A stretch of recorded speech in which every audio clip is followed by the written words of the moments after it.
On the Africa room, no seed biting, never bites. Fast with the women in the girls down with the guys.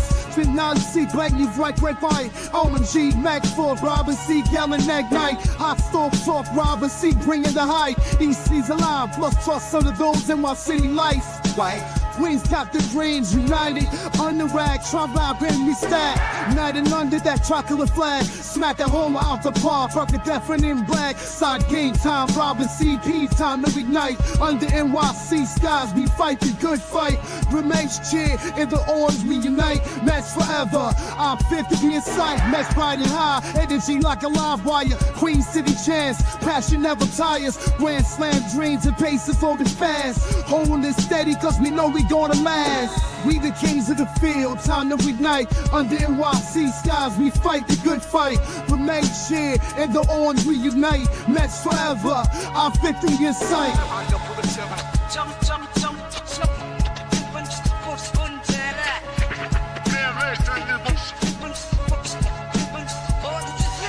All hearts ignite like NYC stars. Robin CP, guiding even through scars. Queens got the glow, city anthem flows.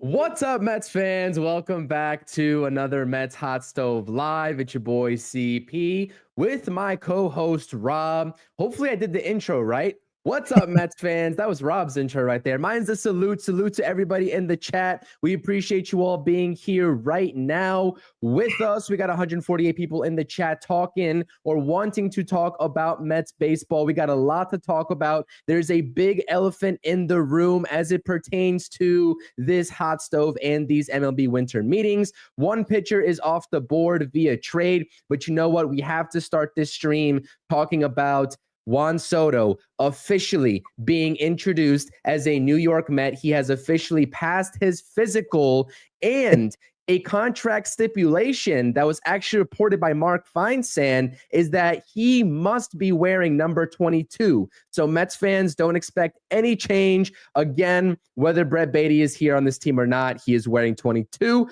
What up, Rob? How are you? I'm good. I know there was some Met fans getting worried that he would fail the physical, a little bit of a la Carlos Correa, as it was taking a little longer and people were getting worried about it. But you know what? When you sign a player like this and you just start the winter meetings, a lot of things have to happen. Everybody has to get back to New York. Everything's got to get prepared and all that stuff. So it's official. So it seems like Thursday will be his, the press conference for him to wear that beautiful Mets white and blue pinstripe, ready to go, wearing number 22. So if anybody was expecting another number, I don't think it was going to happen. They were going to figure it out. And you know what? They bought all those Beatty jerseys, so we're okay, guys. That's a stipulation for the CBA. That is a weird stipulation in the CBA. So if you have a Beatty jersey, it's now a Juan Soto jersey. So let's go. It's official. Now we got to get pitching.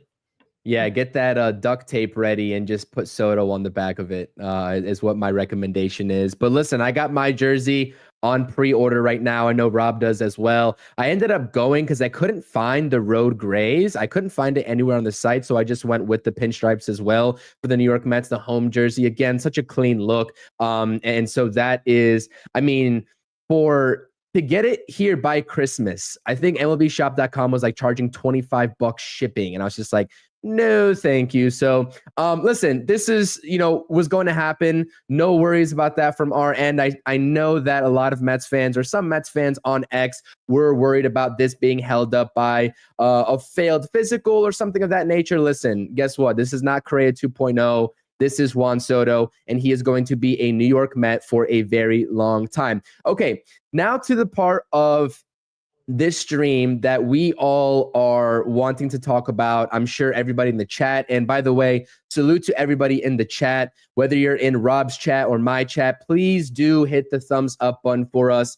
Subscribe to both of our channels. If you're subscribed to one channel and not the other, make sure you go ahead to the other channel, hit the thumbs up and subscribe. We thoroughly appreciate it. Again, we do these streams together. We are co-hosts, but outside of that, we do have videos and everything else on our channels that are individual. So again, get the best of both worlds. You know that Rob and I don't agree all the time, and we are here to have debates, so you get both perspectives too. So listen, there's one thing that went down today that headlined today's MLB winter meetings, and it progressed very quickly, and that is that Garrett Crochet is heading to the Boston Red Sox in a blockbuster deal that exchanges 4 prospects, Boston's number 4, number 5, number 11, and number 14th ranked organizational prospects in return for Garrett Crochet. They are heading to the south side of Chicago. And I posted a video on my channel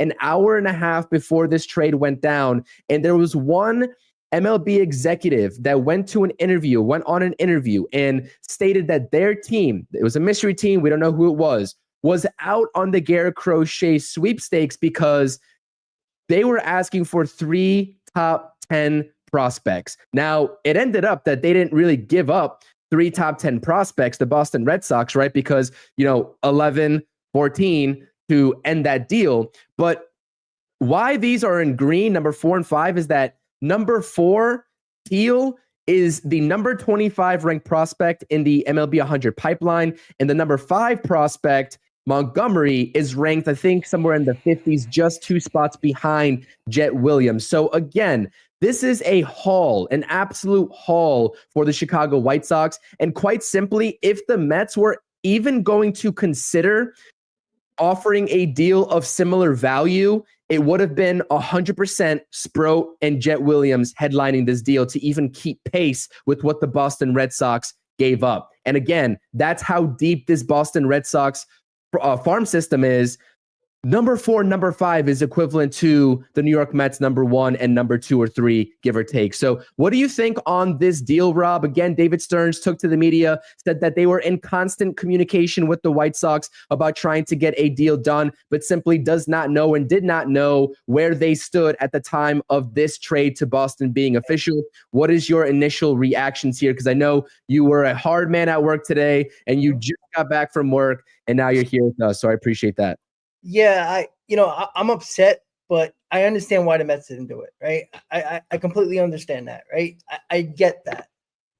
But we talked about this, right? Before Fried signed, we were hoping the Red Sox got free because we had a better farm system than the Yankees. You would have thought the Yankees was the other team in on Crochet, and if the Red Sox would have signed free, they probably would have been on Crochet, and the Mets probably had a better shot of probably giving. Probably still had to give up Jet Williams, maybe, still two top 10, maybe 2 top 10, 1 top 15, and try to get it done. When you're looking at this, right, you're like, all right, 4 top 15 prospects. Look, I still might have pushed it a little bit because, again, last time I checked, Sproat isn't Roger Clemens as of yet, or isn't, isn't Tom Seaver yet, so I would have still done it because you got to start doing it, right? Fried's off the board, right? Now Crochet's off the board, Snell's off the board, right? Who's left, right? We got the possibility of Luis Castillo, that we still don't know is on the trade block. He could be, he won't be, he might not be. And now Burns is the guy. And the reports on the Mets aren't in on him. I still find that hard to believe. And Chris, we talked about this. Yep, me too. I don't believe it for a second that the Mets are not in on Corbin Burns. It just doesn't make sense to me that they were even slightly in on Max Fried, right? But again, look at the Max Fried contract. It was an overpay by the Yankees, and it would have been an overpay by the Red Sox if they would have got him for the 7 years they offered him. And I think it was 7 years, 200 they offered, or 7 years, 200 that Boston offered Fried. So it would have been an overpay anyway. So I don't know what Stearns thought was going to happen here. He even talked about Manaea, about his price being extremely high as well. Like what are we doing here? If Stearns believed that the prices weren't going to be high for everybody, then what was he thinking? Because and this is what I was getting concerned about, Chris. And we talked about this prior to getting Juan Soto, and when the winter meetings just started, that the Mets had to get a top line start. Again, The offseason's not over yet. There's a long way to go. Then, Luis Castillo might not be the only trade for a top-line starter. Somebody we don't know could be available. Obviously, there was some talk about the Pirates. I know that wasn't official talk, but I don't see how that could be possible with Keller and Jones. That the Pirates can possibly trade one of them.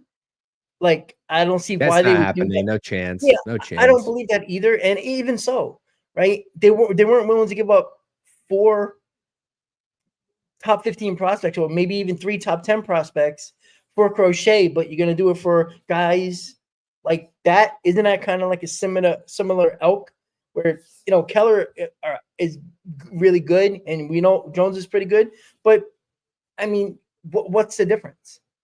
So I don't know. I'm upset about it because now we're going to either have to completely overpay for Corbin Burnes, which again, I don't care, but it seems like the Mets care, right? They're already making comments about Manaea and the cost that he's going to probably get. And Corbin Burnes is going to be extremely higher. So I just don't know what they're doing anymore, right? They're going to talk to Nick Pivetta. Wonderful. Yeah, bring him in. Why not? Let's get a number 4 starter in here and hope for the best, because right now we're on that hope plateau right now, and I don't like it at all. Yeah, and I wanted to talk about, we're going to go through each of these pitchers individually, and we're going to take a look at their 2024 stats. I mean, we're going to talk about Manaea. There's a lot of reports that you missed if you were out all day, Rob, by the way, especially some reports surrounding Cease and the Padres and them being willing to listen in on some of their star players. So we'll talk about all of these guys that could be trade targets for the New York Mets. Again, in my recent video on my channel, I also alluded to 2 names that we haven't really talked about as well that we can talk about here in this stream. But listen, this is a hell of a deal for the Boston Red Sox. Again, they don't even give up 1 through 3. It's 4 and 5 that they start this out with in, on the Crochet front. And now we're hearing, because again, right, now we're hearing that Boston, per JP Morosi, is working on another pitching deal via trade, because again, we don't know if they're involved in the Corbin Burnes sweepstakes or not. They have the money to spend, but the Blue Jays are reportedly interested. I highly doubt he goes there, but they are offered to, presumably, able to offer him the most money. The Giants are interested, kind of that hometown team with him being from California. I'm sure there is a flurry of other teams that are out there in on Corbin Burnes. But again, I agree with you, and we'll talk about Corbin Burnes here in just a second. I want to focus this in on the Boston Red Sox real quick in terms of the rest of the market, but they are in talks. And again, this is reported, but still kind of unofficial, about them approaching the Seattle Mariners and trying to strike a deal for a starting pitcher, given the excess of prospect capital that they have.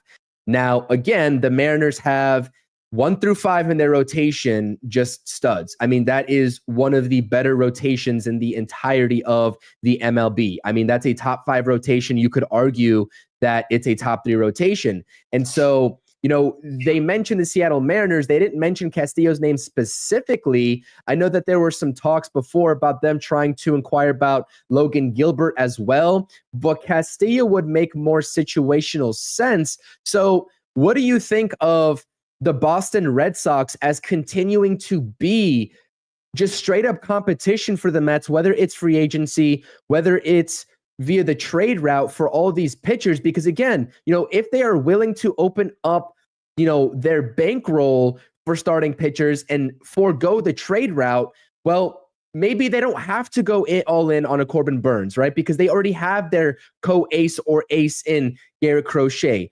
Sean Manaea is out there that's been heavily linked to the Boston Red Sox if he doesn't come back to the New York Mets. Same thing with Walker Buehler, another candidate that is on presumably the Mets radar. How do you assess this competition for these starting pitchers, already given an inflated market and now having to compete with such a talented organization in terms of their prospect capital for trying to filling out your rotation for 2025 and beyond if you're the New York Mets?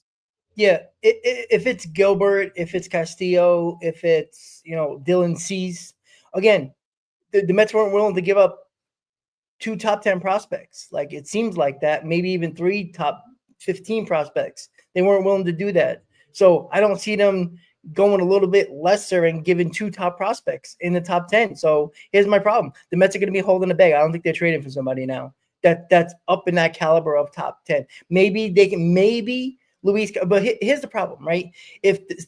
I see the Mariners trading Castillo because it sheds a ton of payroll and let them get some offense. But the issue is, what if a team like Boston is willing to give? Remember, they didn't give no top 3 prospect, right? 1, 2, and 3 is still in their system. What if they go out and says, we want Gilbert, and they give a package that the Mariners can't refuse? They're not also trading Castillo as well. Agreed. They're not going to shed their whole rotation or 2/5 of it, and then expect them to go out and get a bat too, and think they're going to be better than, hopefully better than they were last year. Like you're taking away too much pitching. So now you're going to have competition for one guy in the Seattle Mariners, and all you need is one team to want one of their pitchers that they believe in, and it might not be Luis Castillo, by the way. It could be Gilbert or another one, Kirby, possibly. I don't think so, but again, all you need is somebody to blow them out of the water with an offer. And now they're not trading Luis Castillo, which is probably the easiest route to get in a top line starter for the New York Mets. Now you got to turn to Dylan Cease. So again, one less pitcher off the board, and now you got to fight and still overpay for a guy that you probably weren't looking at. It probably your plan C option for a top line starter. This is why the Crochet thing was important for the New York Mets, because this was the easiest route besides just paying Corbin Burns, which again, we all can get on board for. It makes the most sense and the more direct way to get in the top line starter. But again, until we actually start hearing the Mets involved, and again, now most likely the Red Sox probably aren't going to be involved in Burns. I mean, I don't know. See. You'll see the Giants out there is probably going to be a heavy competition for Corbin Burns. Maybe the Padres. I don't see why they would be anymore, considering that Dylan Cease is on the market.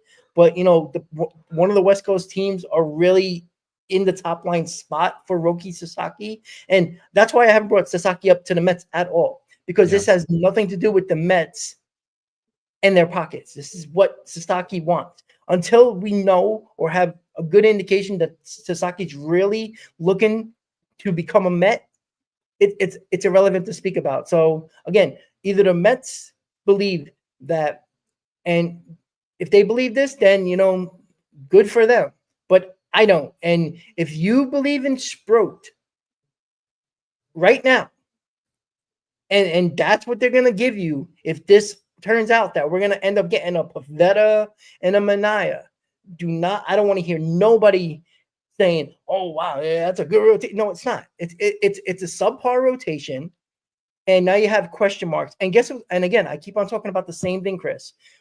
You get into this season with at more than one question mark. You're already gonna have more than one question mark. Even if you do get a top line starter, you're gonna have 1 or 2 question marks in the rotation, maybe 3, that you're hoping that can step up and be better than they were last year. You're still gonna have a conversation about a top line starter at the trade deadline. And again, this is the same thing. The Mets not going for it, right? Not doing enough. And then you have to, scratch and claw at the trade deadline to get some. And if the Mets are not willing to give up the prospects, then I don't know what we're doing here, right? You know what?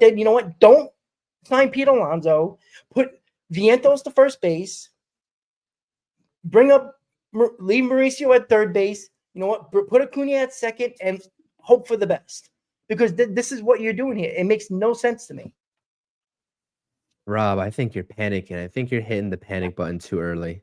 I think you're hitting the panic button too early. I think it's way too early to tell. There are still a lot of other options and a lot of different ways that don't include Garrett Crochet in how the Mets could build this rotation. And I do agree with you, though. I 100% agree with you that Garrett Crochet was the easiest, so to speak. I'm going to rephrase that. Garrett Crochet was the easiest if the Boston Red Sox weren't involved. And that's what we were all holding out hope for, if the Boston Red Sox weren't involved. if they were the immediate favorites, Yep. which is exactly how it played out. So again, I can't fault David Stearns for not, maybe he did offer up a package that had Brandon Sproat included in it, right? Maybe he did. We don't know. I'm sure it'll come out with what the package they offered was. I would hope that it does in terms of the reporters doing their due diligence. But even if he did, even if he offered up Jet Williams and Brandon Sproat, chances are the White Sox still go with the Red Sox offer, because guess what? Even in the back end of this deal, their number 11 prospect is light years ahead of what the number 11 prospect is for the New York Mets. Does anybody know who the 11th ranked prospect for the New York Mets is? I'll save you some time. It's Jonathan Santucci. And this guy hasn't pitched at all yet, at all. And he has injury concerns coming from, I believe, the University of North Carolina.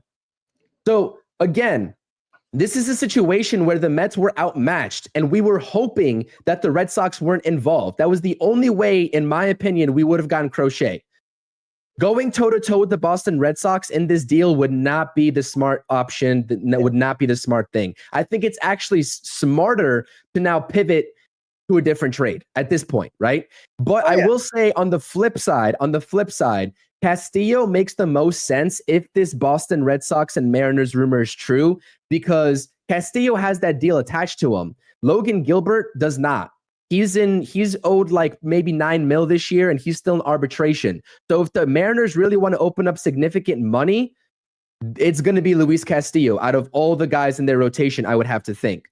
So again, this is another scenario where maybe the Mets are going to have to compete if they're seriously in on Luis Castillo again with the Boston Red Sox. And again, even given the Garrett Crochet trade, they're going to be outmatched, which is why I will say I have not been confident in the Mets going after Corbin Burnes. I'm still skeptical, probably more so 75% in terms of it not happening. But this actually makes me think that even though we haven't heard anything diddly squat about the New York Mets being involved in Corbin Burnes talks, maybe, just maybe, this opens up the door for that front office and primarily Steve Cohen, because we know David Stern's philosophy on pitching is not to give a pitcher, even of that caliber, that kind of deal, to maybe check in on Corbin Burnes and overpay if you have to. Now, again, it really is going to be dependent on the rest of the market, whether it's free agency or whether it's trade. So I kind of wanted to talk about these pitchers one by one, line by line. I guess let's talk about, who should we talk about first? I think the most likely, and what we've been hearing recently, is Sean Manaea, right? Per JP Morosi, left-handed pitcher Sean Manaea is viewed within the industry as likely to surpass Eovaldi's 3-year, $75 million contract. All along, this should not be a surprise. This was a surprise to me, but given the market and what it's been so far, it's now not a surprise to me at all that the asking price AAV-wise is 25 plus for Sean Manaea. It's all about the years when it comes to Sean Manaea, not the total contract value. I can see the Mets going up to 4 for $100 million, that's 25 per over 4 years. But if there's any team out there that perhaps is like, wow, well, we really need Sean Manaea and we're able and willing to go that extra 5th year, I think that the Mets are going to have discussions about not going to that 5th year, which would be another pitcher that they could possibly lose out on. Again, we are live here. We are refreshing our feeds. If there's any news during these MLB winter meetings, I believe it's the last day of the winter meetings, we will let you know and we'll break the news here for you and talk about it. But as of right now, nothing is solidified other than the Mets meeting with Pivetta and his agent. We'll talk about that here in the next slide. What do you think about Sean Manaea's market? I think that the viewers and subscribers, if you've already been here on our channel, on our Mets Hot Stoves, we both agree that Sean Manaea is not an ace. He's not an ace. He's not going to serve that for a rotation as much as Garrett Crochet would. He had a tremendous bounce back season, but there's still uncertainty with how he follows that up if he's given a long-term deal. So what do you think about this comparison to the Eovaldi contract, Rob? How far are you willing to go, and how far do you think the Mets are willing to go? It makes sense. It's going to be more than Eovaldi. Manaea actually was better, overall than Eovaldi. Again, Eovaldi has the pedigree, the postseason experience, the World Series experience. And he, for all we know, Evaldi took less money to go back to where he's comfortable in the Rangers, and that's a possibility as well. That who knows, the Mets might have, or other teams might have offered him more. But you know what? Sometimes it's just comfortability, and you're just hoping that. And it's sounding like more and more Manaea is not going to give a discount to the New York Mets as much as he loved it here, and the Mets fans and the Mets loved him here. We're not getting a discount from him. And again, I'm not saying Manaea should take less. It would be nice, but it's his right to not take less. You know what? If the Mets, I'm not gonna say drop the ball. I'm gonna say drop the ball on thinking that starting pitcher wasn't gonna be a high price premium. As soon as you give $17 million for Montas, as soon as Kikuchi gets $21 million, Severino gets $22 million, you would just assume $4 to $5 million more than the qualifying offer, at least for Sean Manaea, was just obvious. And with the Stearns comments, again, he gives open-ended answers, and he kind of answers it, but then really doesn't. I'm not even confident they're getting Sean Manaea. Like, I mean, this is going to be bad, man. I'm telling you right now, it's not looking good. The way the Mets are approaching this, and they seemingly look like they're shocked about the starting pitching market and how expensive it is. I just hope Steve Cohen, pushes Stearns aside and locks him in a hotel room, or locks him in his house, and Steve Cohen just, pull a Correa, get a Burns, like, get it done. Because this is the one thing I concern myself with David Stearns, right? David Stearns did not get Juan Soto. This was Steve Cohen's baby, right? We all know that. The David Stearns moves have been Montas. Oh, look, Clay Holmes can be a starter, right? And again, I don't mind those moves, right? I get the vision, but there's going to be a point when pitching labs are not going to make Montas a number 2 or Clay Holmes an ace. I agree. I think they're relying on that way too much, and I think they're going to get outbid, and they're not going to go above and beyond for Manaea. And you know why they're not going to go above and beyond for Manaea? Because they don't believe he's worth that money. I'm telling you, they don't. And I said this before. They don't believe he's worth that money. They told you when they pitched Kodai Senga in the playoffs over him. They don't believe he's an ace. He pitched like an ace because the other Mets pitchers weren't as good. That's it.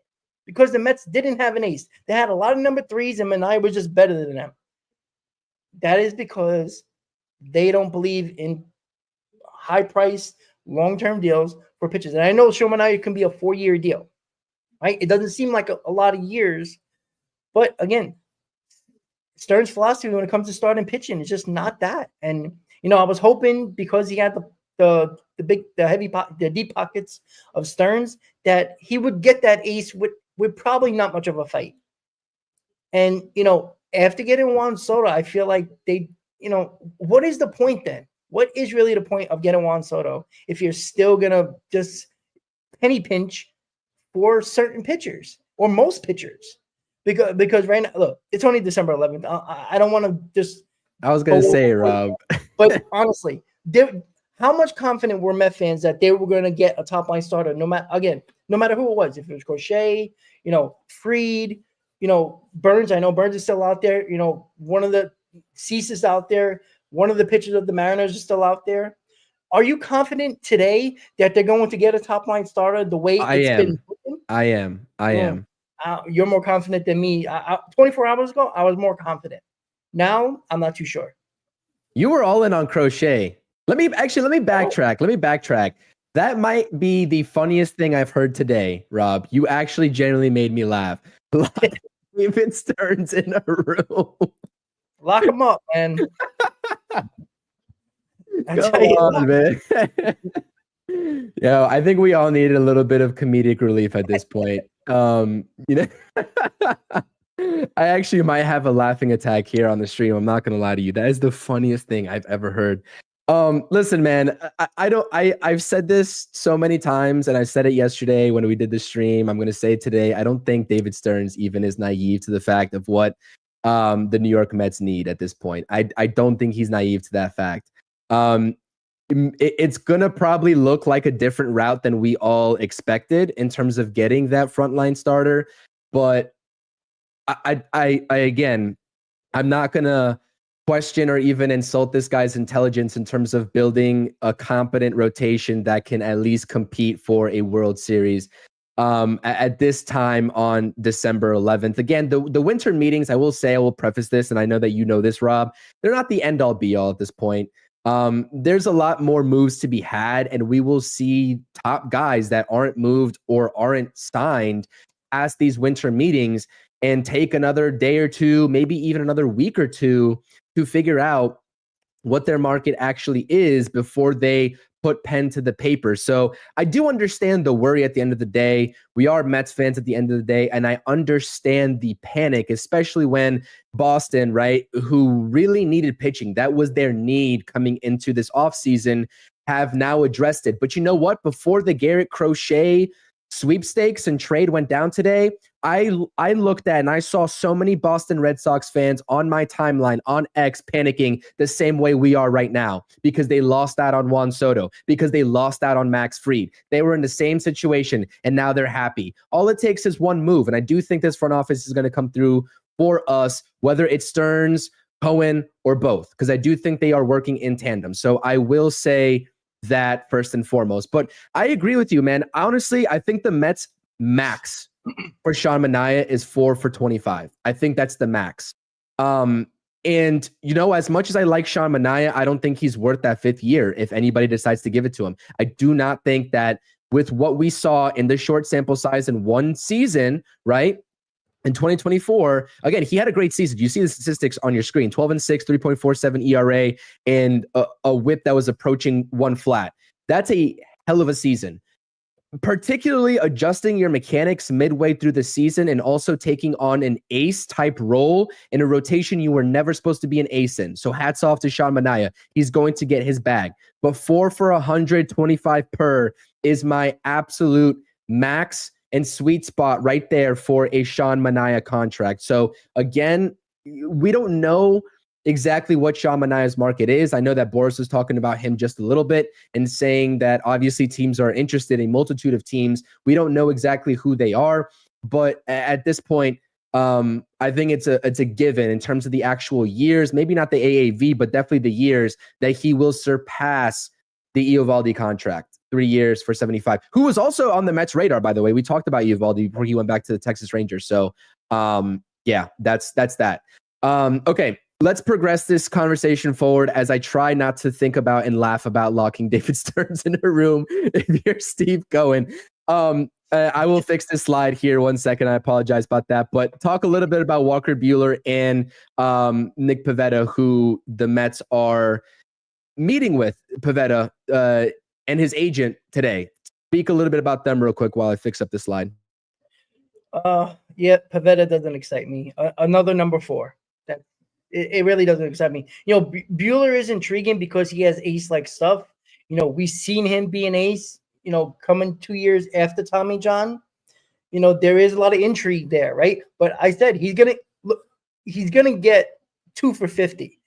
I guarantee you he's gonna get between $20 and $25 million, if not around that, probably closer to 25. I just feel that there's more people that believe in Buehler than most people probably think. And I'm not sure if the Mets are going to do that either. That's why they're in on Pivetta. Like, why haven't they called in Buehler yet? Right? Wouldn't you call Buehler in with a meeting instead of Pivetta? Right? They're getting number 4s. This is what they're looking for. They're looking for projects that they can, you know, Pivetta's a project. He's a number 4 on a, you know, if you just get him and say, okay, go in a rotation, he's number 4. If the pitching lab works its wonders, great, he's another number 3. I don't care if they get Pivetta because it's not going to move the needle for me. And people are going to swing it or, you know, turn it over like, oh, yeah, look what they can do, right?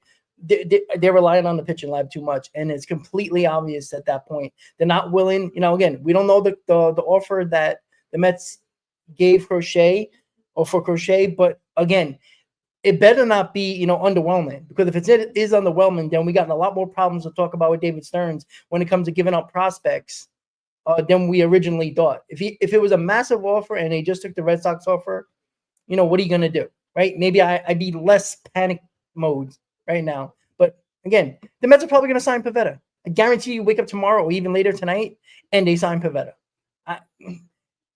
That's the way I feel. Well, there are some ramifications, again, if people don't know, to signing Nick Pivetta, because the QO was attached to him. So you'd lose an additional 2 draft picks, and you've already lost 2 by signing Juan Soto because he had the Q. Did he have the QO attached to him? I'm pretty sure he did, right? Obviously, he was. Yeah, he had the QO attached to him. So, and then again, another point with Sean Manaea is that he also has the QO attached to him. So you'd get those 2 draft picks back, hypothetically, right? If you want to think about it in that light. But yeah, I agree. Historically speaking, the Mets don't go after QO guys unless your name is Juan Soto for obvious reasons. But at this point, we can talk about the desperation factor. Does the Mets front office feel desperate? And they, again, play their cards very close to them. But you can't help but think, with a lot of options coming off the table. Again, I'm not panicking, and I'm not telling Mets fans that they should panic either, because I'm simply not. I'm still confident. But how does this front office view the way these winter meetings are going compared to at the start of the offseason, how they saw it playing out, right? Because again, shit can hit the fan at any moment, and excuse my language, but it can. And, things can change. Markets can be oversaturated or undersaturated, where you haven't had the original plan and you kind of misstepped there or misjudged. And now you're looking at a situation where we had XYZ money allotted to bring in, let's say, 3 pitchers, right? Or 4 pitchers, because the Mets have already brought in 2. And now you're taking a look at 2 pitchers that already are taking up 3/4 or more of that. And I'm not saying the Mets are constrained on money. That's not what I'm trying to sell anybody on. But teams have certain price points for certain players that they would ideally not go over. Unique circumstances of going over that are Juan Soto, Corbin Burns, and the top line free agents, right? Other guys like these realm of pitchers, these mid-tier pitchers to lower end pitchers, Pivetta and Walker Buehler, and I've been on record by saying Pivetta could be a starting pitcher 3 in another world scenario, because he's pitched like 1 for the past, at least 2024. But again, with what we've seen from him consistently, we think of him more of as like a starting pitcher 4. But if you have Montas and Blackburn / Holmes in the back of your rotation, and you sign Pivetta, right, and not a frontline ace, I mean, he's going to be your starting pitcher 3, which I'm sure nobody wants, right? We don't want that. So again, the numbers on your screen are serviceable if you're slotting him in right in front of Montas, but who's going to be the first 3 pitchers in your rotation in that scenario? That's what we all want to know. So again, there's a route that the Mets can take to bring in a surplus of arms without getting that frontline starter. But that's not the route that you and I envision for this team. And with everything that we've seen from these winter meetings, from the reports, I mean, Anthony DiComo just dropped an article basically saying that's a wrap from Dallas. I'm not sure if he's talking about for himself or for the Mets, because I hope it's not for the Mets, right? Talking about, the Mets, and Scott Boras said the Mets are willing to spend big. And Passan said that as well, unleashing the Kraken. I mean, we can hear this all day long until we actually see it materialize. And again, I'm not going to doubt the Mets don't have bigger plans, because it's only December 11th. But with free agents slowly starting to sign, the trade market starting to present itself. And by the way, I think this is just a tip of the iceberg in terms of the options that are going to be available via trade, because we're going to talk about a couple of other names here in just a second. But again, I think that Rob and myself definitely have an understanding of where we would slot in both Buehler and Pivetta into this rotation. And let's say a signing does happen. The Mets go and do the extraordinary in terms of signing a QO attached pitcher for the rotation. You still need more by a long shot. You still need more. So anything else to say about these 2 guys? Because you see the rotation underneath both of these guys' pictures. Hodai Senga, question mark, Peterson, Montas, and either Blackburn / Holmes.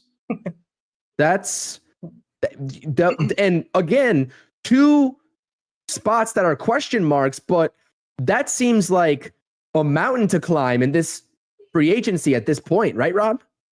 Yeah, and again, we haven't brought it up yet, but the Mets brought one of their top trainers to Japan to be with Kodai Senga for whatever reason. For they said it's what they do during the season with the pitchers. No, it doesn't. They didn't do that prior to the season last year. They didn't do that when they first got Kodai Senga. They didn't do that. There's something going on with Kodai Senga, guys. Just you're gonna hear something. I'm telling you this right now. They're not sending a trainer to Japan to check on Kodai Senga and to be with him to work on things. What are they working on? He was supposed to be healthy. That's why you pitched him in the playoffs. This should have been a healthy offseason for Kodai Senga. And him not picking up a ball yet concerns me. So again, anybody who wants to throw Kodai Senga into the ring as your ace, wonderful. Good. Keep on hoping. Because Met fans, you're going to end up being the same way you have been over and over again. These guys, here's my prediction right now, or here's my opinion about what David Stearns went into the offseason thinking. This was his plan all along with pitching, with rotation. I truly believe that. I guarantee you the offer is subpar and not even close to the Red Sox offer if that comes out. I have a annoying feeling about that, and I hope I'm wrong. I want to eat my words, but I don't believe there was a competitive offer. Because how did the Boston Red Sox swoop in so quickly over 24 hours after they lost out on Fried? As soon as they lost out on Fried, it took 24 hours to right away make this happen? No, the Red Sox were always in the lead, and Crochet was not going to be traded until Max Fried signed. So the Red Sox were always in the lead, guys. Make no mistake about it. They always had the better offer. So that means either Stearns had a subpar offer or never counted or even just said, all right, this is my offer and that's it. And again, I'm not saying that's a bad thing, but I truly believe this is Stearns' plan the whole time. And if you want to agree with that, fine. If you want a prospect hug, fine, right? People want Castillo. People might want Cease. That is still going to cost you, right? Luis Castillo, if you look at his numbers, and again, I'd be stupid to say that I wouldn't mind Castillo, absolutely. But they have been declining. You still owe $108 million, which a little bit more you probably would have had to give Crochet. So the numbers are not crazy. But again, it just seems that they're putting themselves behind the 8 ball.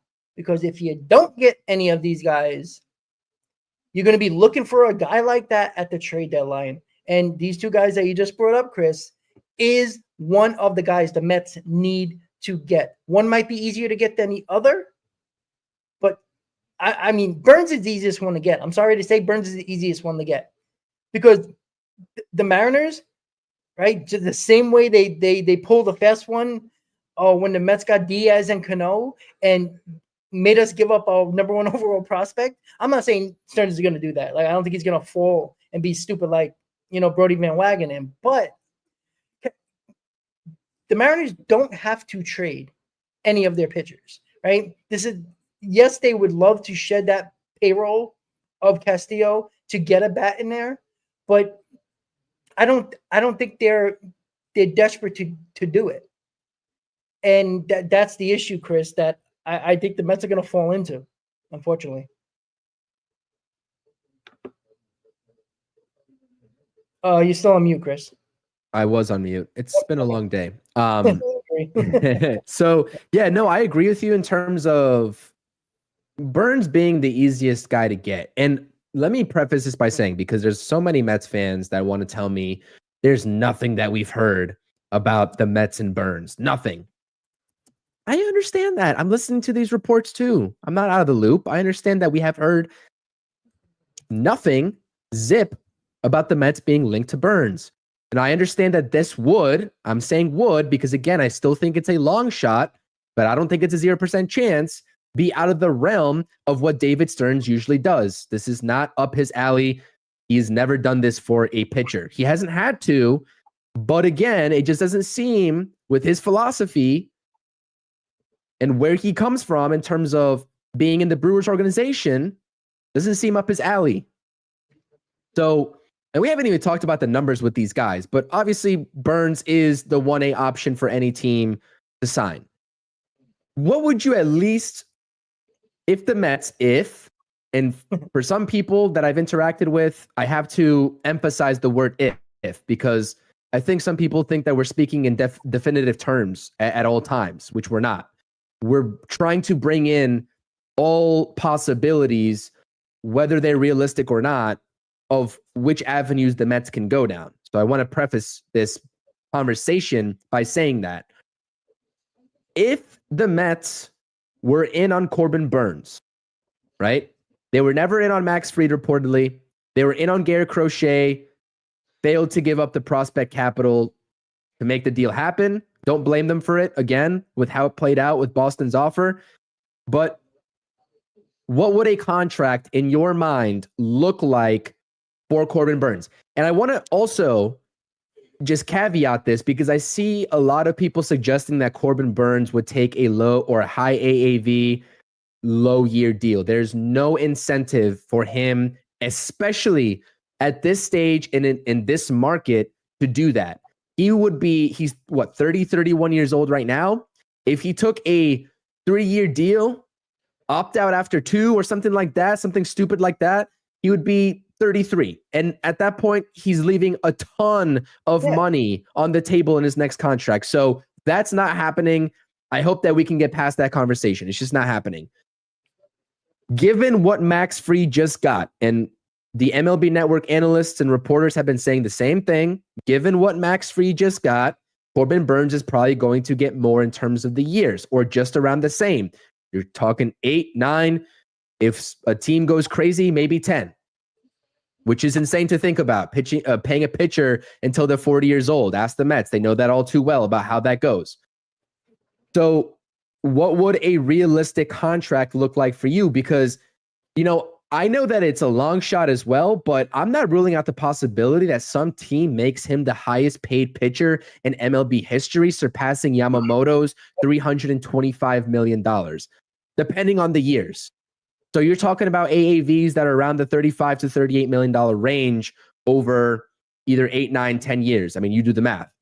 Yeah. What are you thinking on this front, Rob? And do you think that if it takes that much, that the Mets would seriously be in on Corbin Burns rather than looking elsewhere, knowing that, again, they'd have to go down the route of uncertainty, prospect capital, and probably not getting as good of a guy, no matter if it's Castillo or anybody else, because anybody else that's on the trade block still isn't as good as this guy right here on your screen?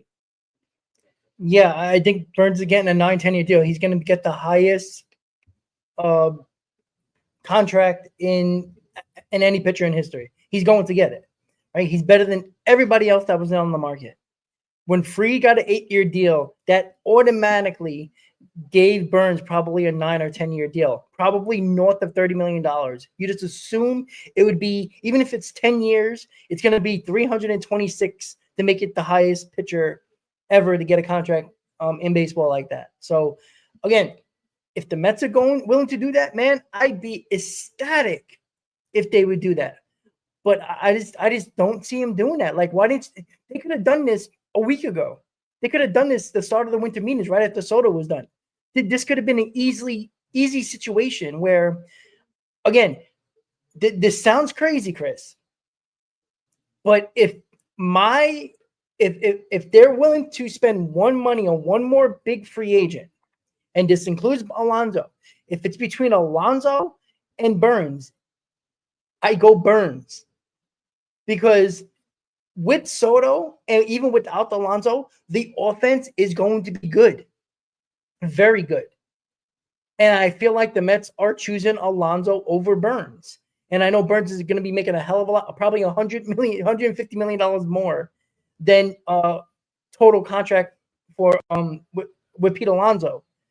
But there's no reason why they can't do both. And it's feeling like they're only going to go after.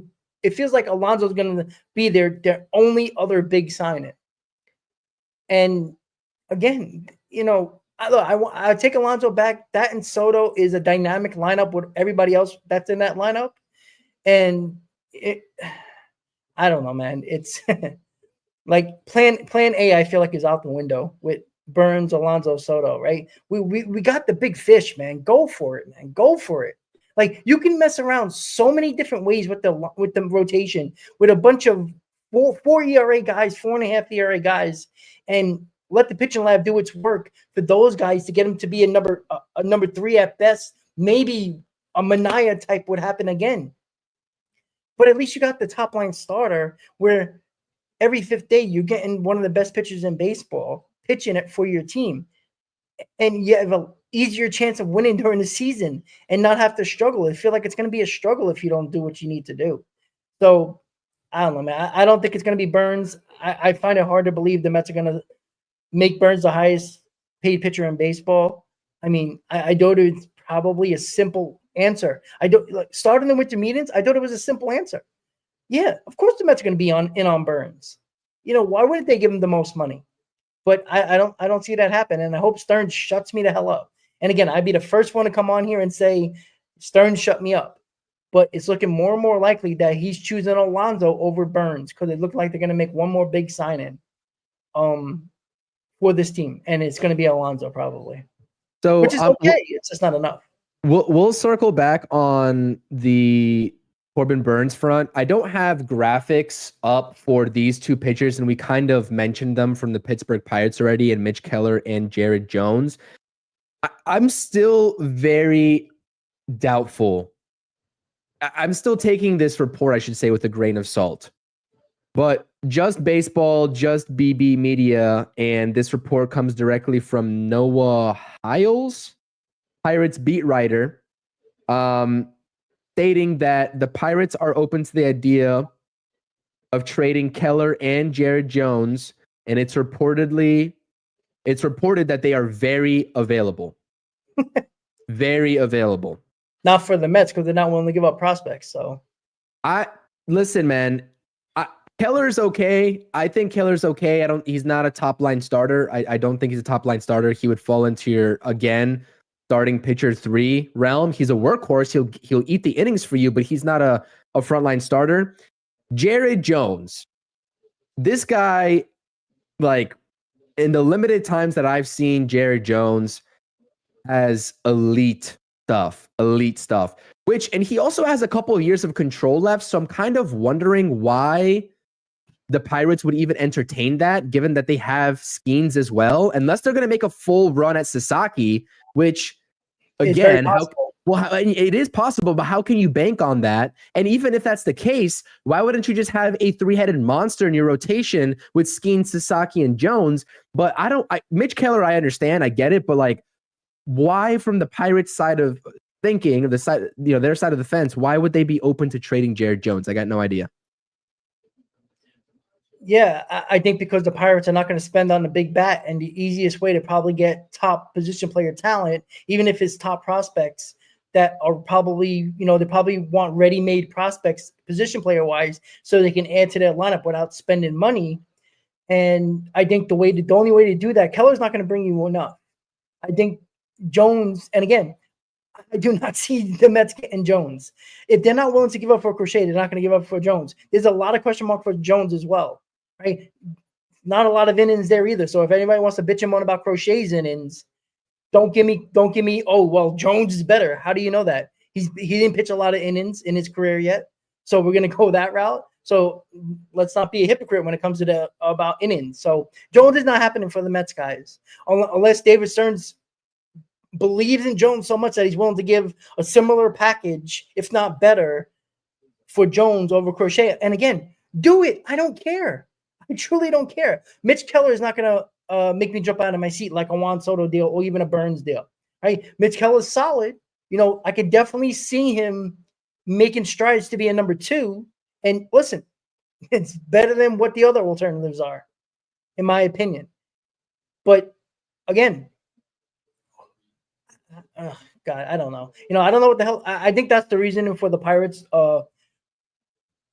wanting to trade those guys, because they're not spending big on bats at all. I don't think they're bringing Pete Alonso in. I think since Joe Wolf, the agent for Sasaki, said, he had issues with the media as one of the biggest stars in Japan, he's had issues with the media. He doesn't like a lot of attention. And Wolf brought it up, his agent, saying that he would probably like to start in a small market team. The Pirates fit that perfectly. And he's not going to cost a lot of money at all. So, I mean, if you're going to replace Sasaki and you get rid of Jones, and you probably get a bat or two or three, or at least three top prospects, one of them that could probably fill the role of in your lineup right away. Can I just say something, Rob?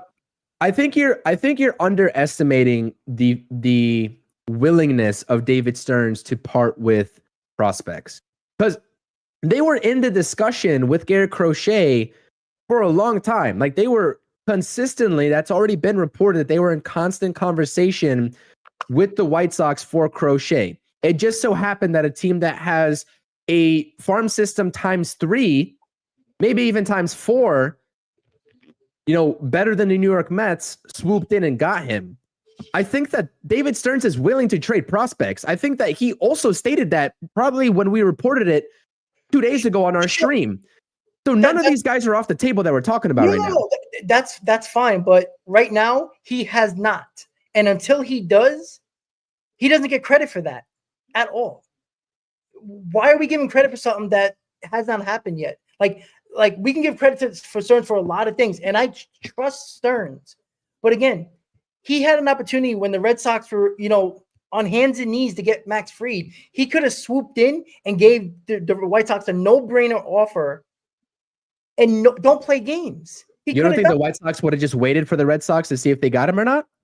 There's no rush for the White Sox either. There wasn't really any rush. The White Sox are taking a big risk because if the Red Sox did get freed, the Yankees weren't outbidding the Mets. And the Mets could have came back and says, you know what?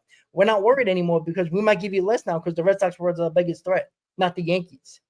So, and again, this is the thing about above and beyond, right? This is about going for it, right? This is the whole idea of 2025, right? And beyond. You could have done that. Stop waiting for another team to swoop in. The Mets just did that to Juan Soto, right? They swooped in T-minus in like the last 24 hours and swooped him from the Yankees and took him from the Yankees when Steve Cohen came in with a knockout offer. This is what the Red Sox did to the Mets. Like, you can't sit there and wait. This is even if he had an offer on the table, right? And like, what was there then? You were just waiting for another team to swoop in. Just get it done. Well, if he had an offer on the table, then there's nothing you can do to fault him until we actually know what the offer was. I mean, he had an offer on the table. Let's just say that's the scenario. He had an offer on the table. Let's say it was Jet Williams, like hypothetically speaking, Jet Williams, Luis Angel Acuna, and I don't know, somebody else, a third prospect, maybe in the lower tier. Let's say Jonah Tong, right? That's 3 top 10 prospects right there. Again, this is hypothetical, but he had the deal out there. I mean, if they don't take it, they don't take it. There's nothing he can do at that point. Agree, but I don't think that the White Sox were waiting for the Red Sox to see if they get freed, because that could hurt them overall. If the Mets were the second biggest suitor for Crochet, say if it was the Red Sox and the Mets, right? The White Sox are really going to wait for the Red Sox, and if the Red Sox would have got free, what do you think the Mets are going to do? They're going to pull a prospect off the table on the trade offer, probably. Well, you're not going to bid against yourself. Well, you're not going to throw it, you know what I'm saying? So until Stearns actually gives up a top 10 prospect or two, I'm not giving him credit for losing out. Like we're trying to be number one. We're not trying to be number two in this scenario here. And right now, he lost that. He lost that battle with the Boston Red Sox. He clearly did. The Boston Red Sox came in right away, right after they licked their wounds for like 5 minutes after they didn't get freed. They needed to counteract what the Yankees just did. And exactly, which is why the Mets were always outmatched if the Boston Red Sox Stearns left an opportunity for the Red Sox to come back in there, in my opinion. I hope I'm wrong, man. I truly do, man. I really, really, really hope so. I hope it was a no-brainer offer. And if I see the offer and I'm like, oh shit, man, like, Stearns, if you're willing to do that. But again, we haven't seen anything yet. Say if it was pretty good. then I back off on my comments, right? Right. This is my opinion right now because we don't know the offer as of yet, or at least I haven't seen it yet, right? But if it's a subpar offer, and it was an offer where it was like, oh, maybe we can get one over on them because why not? I feel like until Stearns starts giving away prospects, his words mean nothing to me, and I'm not giving him credit for not doing it. Like, that's the thing, right? There's other guys out there, so he can still do this here. But don't tell me Mitch Keller is proven Stearns is willing to give up top prospects, because it's not going to take that much at all to get Keller. Hear you. So I hear you. I don't know, man. It's worrisome, my friend. Steven saying CP saw your video on Jock Peterson, would love him in a lineup. Me too. If the Mets get Pete Alonso, he'd be a great supplement. Gates of Above is here with the super chat. Appreciate you, Gates. Rob, if the White Sox like the Red Sox prospects, then the Mets, there's nothing the Mets can do. There's too many unknowns with this just to panic. What do you say to that, Rob? Well, the unknown is, why are you not panicking? Because again, we don't know the offer, right? As of yesterday, the Mets seemingly like they were the favorites to land Crochet, and it was even after Max Fried signed with the Yankees, it was still the Mets still ahead. So if the Mets were negotiating and continuing to negotiate, clearly the White Sox were waiting for a Red Sox offer if it didn't get freed. So did Stearns back out right away? Like, I'm sorry, guys. I'm so sick of this prospect nonsense. I'm sorry. Jonathan Loaiska just signed with the Yankees, by the way, on a 1-year deal. Breaking news. Did it say how much? So right-hander per Jorge Castillo, 1-year deal with the team option for 2026. No, didn't say how much yet. Okay, well, look, if it's a similar offer for Mets and Yankees, he's going to go back where he's comfortable, and he was already pitching for the Yankees. So I'm not a guy that I was concerned about, overpaying for just to get him, but he was a guy that I would definitely liked. Yeah. No, exactly. So again, if it was similar offers, he's going to go back to the Yankees. Again, David Stearns is clearly not going to overpay for bullpen arms, in my opinion. I think he's still going to go and that plan's fine bullpen wise, in my opinion. But yeah, okay, like it is what it is. I mean, on to the next. There's a plethora of bullpen arms, is what we know for sure. Yeah, that's not earth shattering. Like, it would have been nice, but I'm not going to go crazy over it. Starting pitch is my concern, not bullpen, because I think Stearns to be okay in that aspect. Yeah. Lulu's also saying this is something that we also saw happen. Mets did lose Mike Vasil and Nate Lavender to the Rule 5 draft. Vasil went to the Phillies, and Lavender went to the Rays. And by the way, the Phillies actually flipped Mike Vasil, and guess who they traded him to? They traded him to the Tampa Bay Rays. So now the Rays have both of the former Mets prospects in their system. That is a look at what is happening with the Rule 5 draft. The Mets actually lost 8 players, I believe, upwards of 8 players to the Rule 5 draft, and they only gained 1 for any of you that value that. I'm not sure I value that quite as much. Vasil was a guy that had potential, and again, he just had a very down year, and the projectability was a concern, so I don't know. I mean, it is what it is. I don't think we're shedding any tears over that. But, I mean, the Rays, if there's any... Nate Lavender, I'm actually more pissed off that the Mets lost Lavender, because I mentioned him, if above all else fails for a lefty in the bullpen on this market, Lavender would be the shoe-in right there, and just to give him the chance, especially out of spring training. And now he's with the Rays organization, and we all know the pitching lab that they have and their knack for developing young pitching prospects. So that's what happened with the Rule 5 draft. Okay. Castillo. I mean, do we want to talk about Castillo? Because again, this is a guy that we both like. Yeah. If the Boston Red Sox are in on him, it's going to be hard to get him. We know that, but this is a guy that was an all-star in 2023, had a down year in 2024, to his standards. I mean, still, it was great. North of 175 innings pitched. The walk percentage was pretty respectable, right? Below league average. So he wasn't walking many hitters. I think that, just too many hard hit baseballs given up. And you saw the hits per 9 go up from his 2023 campaign, which resulted in the spike in the ERA. But again, still a very serviceable pitcher and could definitely slot in, at least I think, as a co-ace in your rotation, right? I mean, he's not an ace right now for the Mariners, if I'm not mistaken. I mean, Gilbert, I would probably prioritize Gilbert. Castillo is probably their 2, maybe even 3, if I'm not mistaken. But again, Castillo is more than serviceable, especially when you take a look at the Mets rotation as of right now. So, I mean, what's the real outlook? Are you confident in the Mets getting Castillo? It doesn't seem like you are, based off of our conversations on this stream. It doesn't seem like you are, but what do you think it would take? It's more likely the Mets could go that route because, again, I think, I mean, would you be shocked if it takes 2 top 10 prospects and take it on that money? I don't think they're going to get that much. But again, if the Red Sox are involved, what tells them if they're that desperate for starting pitching and to really pair with Crochet, you're not winning that. You're not winning that battle, right? Both teams can take on the money, right? They were willing to give Fried 7 years, 200. You know, they were probably going to, you know, if they didn't get Crochet and the Mets would have won that deal, they would have probably really outspent everybody for Burns. So $108 million is chump change in that aspect of it. So they're willing to take on that money. You know, I hope the Red Sox are out because then the Mets could have a good shot in Castillo. But again, you know, there hasn't been enough conversation or enough, you know, news regarding that Castillo is actually available. And that's the concerning thing, right? I'm leaving Castillo probably out of the spectrum of being traded because there really hasn't been anything. Even during the winter meetings, there hasn't been much talk about it at all. So, you know, obviously that can develop over the rest of the offseason. Doesn't mean the winter meetings are over and the offseason is done. But, you know, until the Castillo noise starts to get a little bit louder,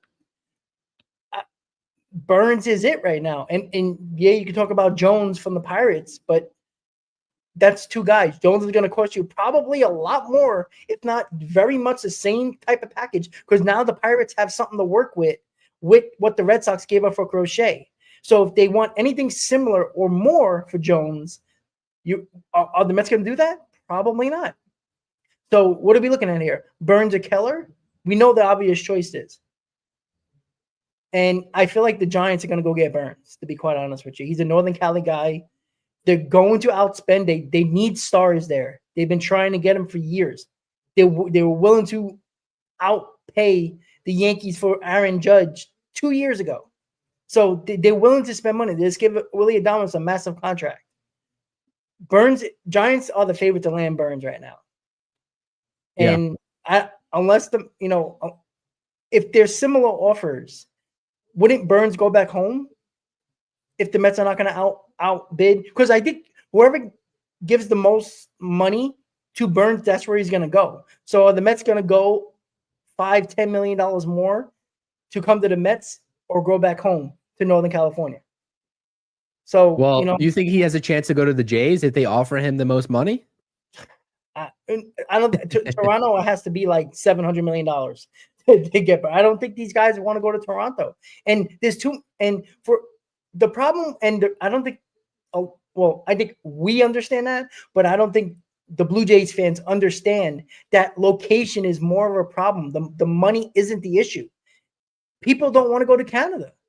It's it just isn't what people want to do, and it's been obvious. Right? They could easily, Soto, they were there.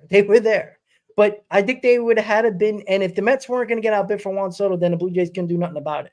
But they did, say the Giants give 10 for 326, right? Which is the highest paid pitcher in baseball history. Wouldn't they have to go to 350? You would think, for at least Burns to think about it. I mean, I'm not saying Toronto is Siberia here, but again, in baseball terms, it is. Like, at least a lot of teams or players believe that. So it's, man, I tell you. I mean, I know people are saying in the chat, Rob, don't be afraid. But you have to be, right? We're losing out on guys that the Mets could have had, especially in the free agent market, right? We can talk about the trades all we want. There's 2 guys there that the Mets could have just for money. And anybody would have been perfectly fine with Burns or Fried. They're not doing that at this point. They lost out on Fried already. He's the Yankee. Good. Get him out of the NL East. Thank you, Yankees. that makes me feel good that he's out of the National League, right? Pretty good chance that Burns might be, if he's a Giant, all right, at least he's on the West Coast, but he's still in the National League. But yeah, Ken, the trade deadline, the Mets organization really proves to you that they're willing to trade top prospects multiple times over the last just 4 seasons. Let's just go to the Steve Coleman era. They haven't done that. So, if you're confident in that, go right ahead. But they're acting like the price is going to be cheaper for prospects and the competition is not going to be just as high for a top line starter at the deadline.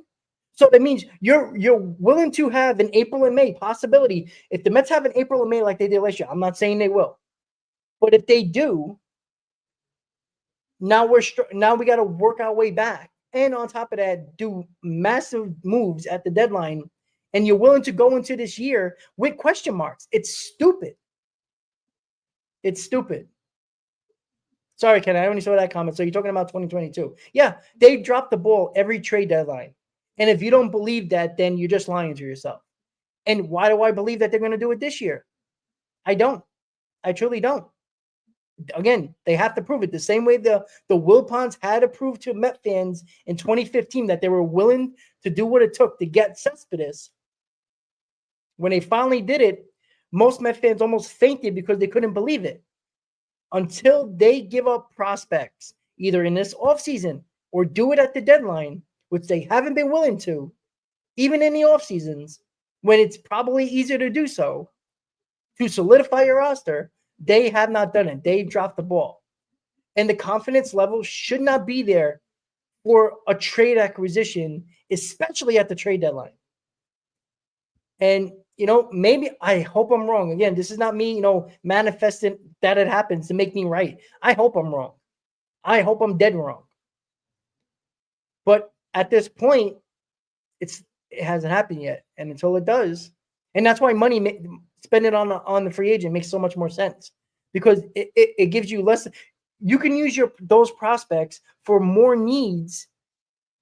If you need a big bullpen arm or somebody gets hurt, because that's a possibility as well. You just have to, I don't know. I think it's harder to get a top line starter at the deadline than it is bullpen help or even a minor bat if you need it. I don't know. It sucks, man. Right now, it depends on the contract. Honestly, it depends if it's a rental or years of control left. Right? I mean, because Garrett Crochet was going to be impossible to get last year for teams when he was still under control versus, I don't know, whatever guy is a rental, right? I mean, if Dylan Cease, if the Padres end up, crapping the bed and they're sellers at the deadline and Cease, isn't offloaded in this offseason, I mean, that's an immediate candidate for teams to go and call up. And I'm not saying the Mets would be interested because the Padres seem to want to get guys out of the NL so they don't have to compete with them for future seasons if they are re-signed. But again, that's just kind of like the difference there between, the deadline versus the offseason. Before we get into some offense talk, I wanted to just take a look at these two guys. One word from you, Rob, to describe either of these trade candidates in Pablo Lopez and Jesus Luzardo. Sorry, I was losing track of my thought for a second. One word to describe both these guys. Pablo Lopez is an interesting choice. Again, probably a number 3 at best. Luzardo is very intriguing, but again, we could have had him 2-3 years ago if the Mets were willing to give up Brett Beatty, because that was the idea. The Marlins wanted Brett Beatty for Luzardo, and the Mets weren't willing to do it. And that was when Luzardo was actually really good. He had a down season last year. He was mostly injury plagued. And the last 2 seasons have been somewhat injury plagued. So again, I think he has stuff. But again, what are you willing to go for Luzardo? I think he's a free agent after this year. So, I think he has some control left. Let me look it up real quick. I'm pretty sure he has control left on his contract, at least one more season after 2025. Regardless of injury, because he has good stuff. Yeah, he's under arbitration until 2026, so he's not a UFA until 2027. Okay, and so that means you're gonna have to pay for the control. You are. Essentially. I don't know what, but I mean, the Marlins ain't gonna give you him for Brett Brady. I find that hard to believe. Not straight up. maybe a number 7 prospect, number 5 prospect. I mean, I'm not going to give I don't even think I'm not going to give a top 5 prospect for him. I think you'd be crazy to do that. But again, the Mets are lining themselves up for a little bit of a desperate take in about a week or two. If the rest of these guys are coming off the board, Pablo Lopez is interesting. Again, you're gonna have to, I'm not sure of his contract, but I'm assuming it would be a money dump by the Twins, and maybe you can get something like that. And that's a solid move. But again, it's not an earth-shattering move where it really solidifies your rotation. It really doesn't. So. Yeah, I like Pablo Lopez a lot. He had a little bit of a down year in 2024, even though the numbers are still respectable, right? I mean, 4.08 ERA. Again, that's like consistent with the SP3 or 4. He's a workhorse, though. I mean, he's going to be available for teams in terms of eating up the innings, just like a Pivetta is. But he was an all-star in 2023. I think a lot of people don't realize that. The guy that we watched a lot in a Marlins uniform before he signed a multi-year deal with the Twins. And with the way that pitching is going right now, honestly, he's owed $21.75 million over the course of the next 3 years. He's 28 years old, going on 29, entering the prime of his career.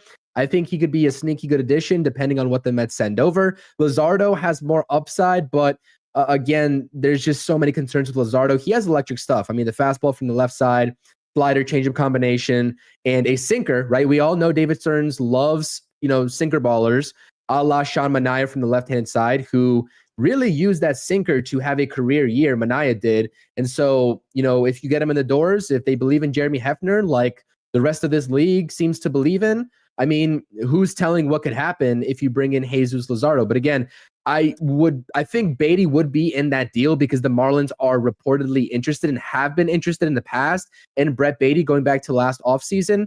But you would have a hard time selling. I mean, I don't know. It's kind of a give or take scenario, to be honest with you. I mean, you could sell them potentially on a need of theirs because they just traded away Jake Berger. They're definitely looking to get younger.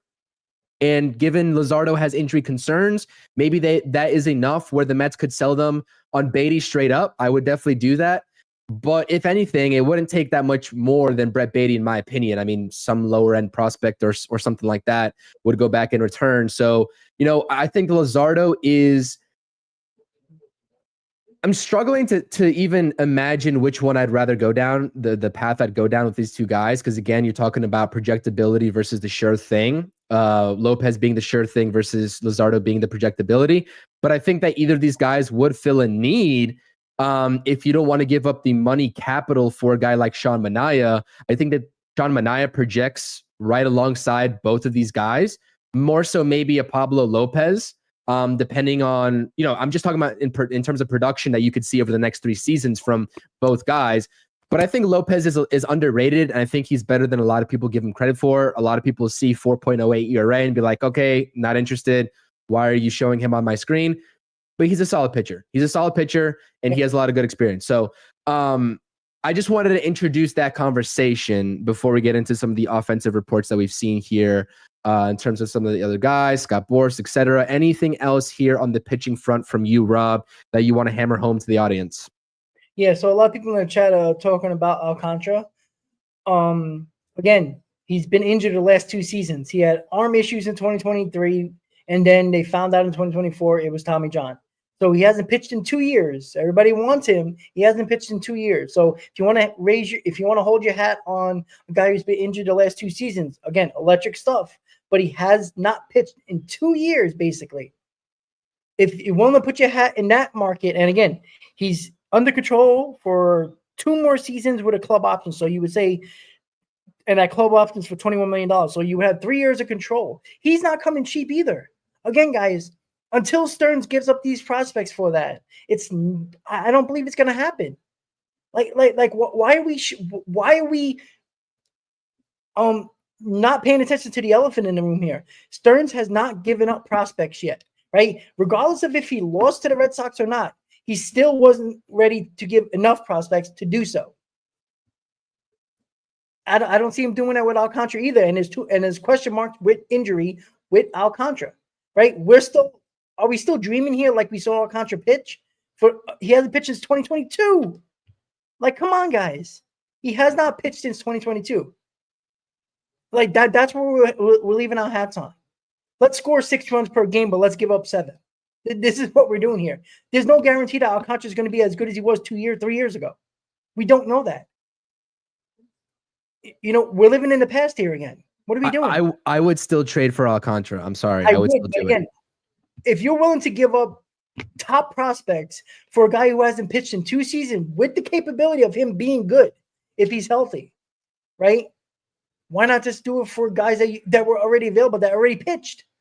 Like, it's backwards. It really is backwards.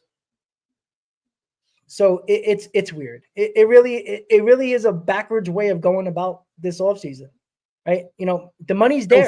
So far, Rob. So far. Right? It hasn't happened, right? They lost out on guys. They weren't in on Max Fried, supposedly. Again, please, Stearns, just again, lock him in the hotel room. Cohen needs to just say, you know what? They clearly promised Soto that they were, Soto believed in the Mets enough, even with the money that they gave him, that the Mets were going to go spend more money.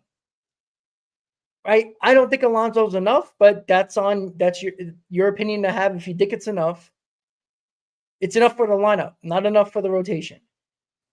There's more than enough payroll flexibility right now. Right? We did the math the other day. They're a little bit under $60 million before they hit that third luxury tax. We all believe Cohen doesn't mind going over that. You can get Burns and you could sign Alonso and probably be right at that third luxury tax number before you do anything else. Like, the money's there. The payroll flexibility is there. Like, oh man, it's just, money's just right there. The guy's right there that be had. You can get Burns and Alonso for probably around $60 million total AAV. And that's a plan A. That's the offseason of fucking dreams. Probably the best offseason in Mets history. Like, that's still capable of happening. Let me be clear about that. And I wouldn't rule it out. I mean, I think it's a long shot, but I wouldn't rule it out. I think it's Burns or Alonso at this point. I think the Mets are leaning towards Alonso because it's a cheaper way. It's a cheaper route to go. We're going to transition real quick here into some of the offensive reports surrounding the New York Mets. Just wanted to shout out everybody in the chat. The chat has been popping. Whether you're in Rob's live chat or my live chat, please do hit the thumbs up. We appreciate the support, the continued support through this off season, and all the streams and videos that we do. Again, it does not go unnoticed, and I'm reading your guys' comments and the discussion that we're having surrounding the pitching, because again, there's multiple different perspectives, and there's a lot of different ways the Mets could still go about this offseason. I think that we both know that and understand that the trade market really hasn't set itself. And I understand that Garrett Crochet was the guy to get in a lot of people's minds. Rob, he was the guy to get in your mind. I still think that there's going to be a lot of pitchers, whether we've talked about them or not, which is why I wanted to bring Lopez and Luzardo into the conversation, because again, I think that they're viable options. Are they going to be an immediate co-ace? No, I'm not going to sell you on the fact that they are. But again, in terms of, pitchers that could help you immediately for presumably a cheaper price point. Again, I'm not telling or trying to sell Mets fans on the fact that we need to be cheap. I think it's well established that the Mets have money to work with and room to work with. I mean, DeComo's, saying it, Passan's saying it, Rob, you're saying it, I've been saying it. So again, December 11th, we'll see how this materializes, but the Mets obviously need pitching. Now that the Juan Soto deal is officially through, I believe his press conference is scheduled for tomorrow, which should be absolutely electric, seeing him officially in a Mets uniform for the first time. Also believe it's going to be in person in New York, which makes it even better. Gone are the days that we do these Zoom interview press conferences. And again, I don't think that they would do that for a signing of this caliber, but we have some room for offensive flexibility, whether it's moving guys to clear roster spots or just signing free agents straight up. And the first guy that I want to talk about here is Starling Marte, because per Pat Ragazzo, sources, the Mets are open to trading outfielder Starling Marte for relief pitching help and have been talking to teams about potential deals. That is straight from Pat Ragazzo. Starling Marte, we all know the injury concerns. He's 34, 35, going on 36, somewhere around that range, mid-30s. Legs seem to be giving out just a little bit in terms of being a full-time right fielder, and that's not really going to happen with Juan Soto being out there, presumably for the long term. 1 year, $20.75 million left on Marte's contract. He is up. The contract is up after this year, and nobody's going to be paying $20.75, the full $20.75 million for Starling Marte. Nobody's doing that. Absolutely nobody. So they would have to eat some of this contract, whether it's half of it, whether it's 3/4 of it, or whether it's the whole damn thing, as Steve Cohen has, done in the past with even higher contracts, talking about $40 million plus for, Scherzer and Verlander, right? So what is your stance on this? Because there is a name that I've talked about on my channel, and again, offensively, because I still think that there's room for the Mets to strengthen, obviously, first base, and we'll have the discussion around Pete Alonso and some of Scott Boras's comments today, but also strengthening the DH spot. And there's another high-caliber offensive guy that hasn't really shown his full potential due to injuries and just a little bit of inconsistencies, but the projectability is there. Also, who happens to be in the south side of Chicago right now in Luis Robert Jr., and you can go ahead and clear Marte's roster spot and have the upside of Robert Jr.'s bat. I would be all for that. But again, it's not just limited to Luis Robert. You have a lot of different bats that you could presumably either make the move for via trade or go ahead and sign in free agency. Another name that I made a video about 2 days ago is Jock Peterson. Jock Peterson fits into this lineup if you re-sign Pete Alonso perfectly, absolutely perfectly. And that's something that we haven't discussed on this stream, and we could do that in conjunction to the Pete Alonso conversation here in a second. But the Astros are a very interesting team to watch out for in some of the latest reports that we've been hearing out of that camp, because before we signed Juan Soto officially, we were talking about Kyle Tucker, right? And they seem to be progressing a little bit on the Kyle Tucker sweepstakes in terms of the trade front. Now, multiple teams are in on Kyle Tucker, the Yankees being one. I think that's a pipe dream for them, but I know their fans are still believing and hoping in that, as they should. But I don't think they're getting him. The Cubs are seemingly the front runners for Kyle Tucker. Again, the Mets aren't going to be in on that market. But what do you think about the Starling Marte situation? And we all know that he is great buddies with Juan Soto, which makes this a little bit shocking. But at the end of the day, you have Juan Soto here. If you're trying to build a championship roster and make this the most efficient lineup as possible, you got to do what you got to do. And I think that we can all agree that Starling Marte's best days are behind him. He hit efficiently. He hit actually really well in 100 at-bats against lefties. So if you're able to bring in a platoon lefty, like they had last year with Winker, or even a Jock Peterson to be a platoon DH, sure, that's awesome. But if there's a world where you can clear the roster spot to be more flexible, I would be all in on that. What do you think, Rob? And hold it down real quick. I'll be right back in 1 second. Yeah. So with Marte, right? Obviously, you see it on your screen there, $20.75 million. The Mets will probably have the most, if not all of that, to get anything. You're not trading Marte to just open up a spot here, right? They're trading Marte to see if they can get something for him. If that's a lower level bat, maybe a bench bat, which I don't see that happening, but they're probably going to try to get some type of bullpen arm for Marte by eating up that money. So I want to make this clear, guys. There's a possibility the Mets might not bring back Benaya. That's probably going to be around $24-25 million. Again, still possible, but again, they're willing to eat 20.75, but not an extra 5 to 6 million to sign Benaya, which again can still actually happen. But again, it's funny to me because you can give, Burns $30 million, which is $10 million more what you'd be paying Marte, but they're willing to eat Marte's contract. You see the logic in that? Where's the logic in that? The only logic in trading Marte is that there's kind of a logjam in the outfield at this point, right? Nimmo in left, Theory, Tyrone Taylor in center, and obviously Soto in right field. So the obvious thing is to trade Marte and see if you can get something for them. Like, that's where we are. I mean, I'm thinking you could probably get an okay bullpen arm if you eat most of the money, if not all. Yeah. So, I don't think Marte's going to be on this team. Very sure. I think the Mets are probably going to try to get a bullpen arm for Starlin Marte. And again, most teams, it's a 1-year deal basically. So if you're going to pay most of the money, you probably get something decent for him. If you're going to get most money, right? They get a guy that still can hit lefties very well. He's not as good as he was 2 years ago in the outfield, but when the team that's acquiring him is not really spending much on him, you can probably get a bullpen arm. I'm thinking. I don't think you can get any type of bat. I mean, maybe you can, but I'm thinking more of a line of bullpen help. That would be the route that they would go. So, Marte was a solid bet. I think he's going to be gone, Chris. It kind of makes sense considering the fact that, the outfield is kind of, crowded right now, and Marte wouldn't be, if the opening day started tomorrow, he would be on the bench or at least a DH.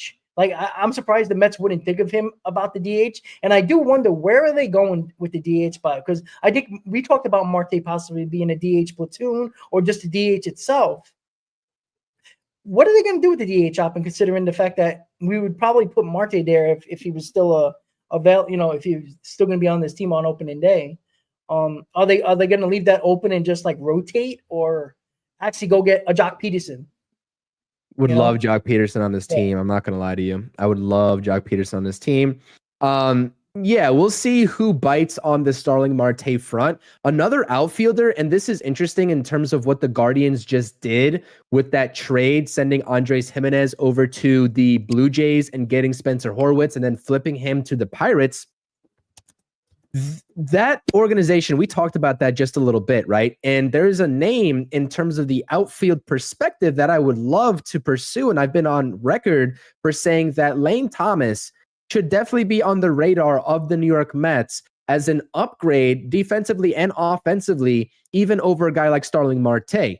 And at that point, you would probably have too many spots in terms of giving out, because you'd have two true center fielders at that point with Lane Thomas and Theory, which is not bad, right?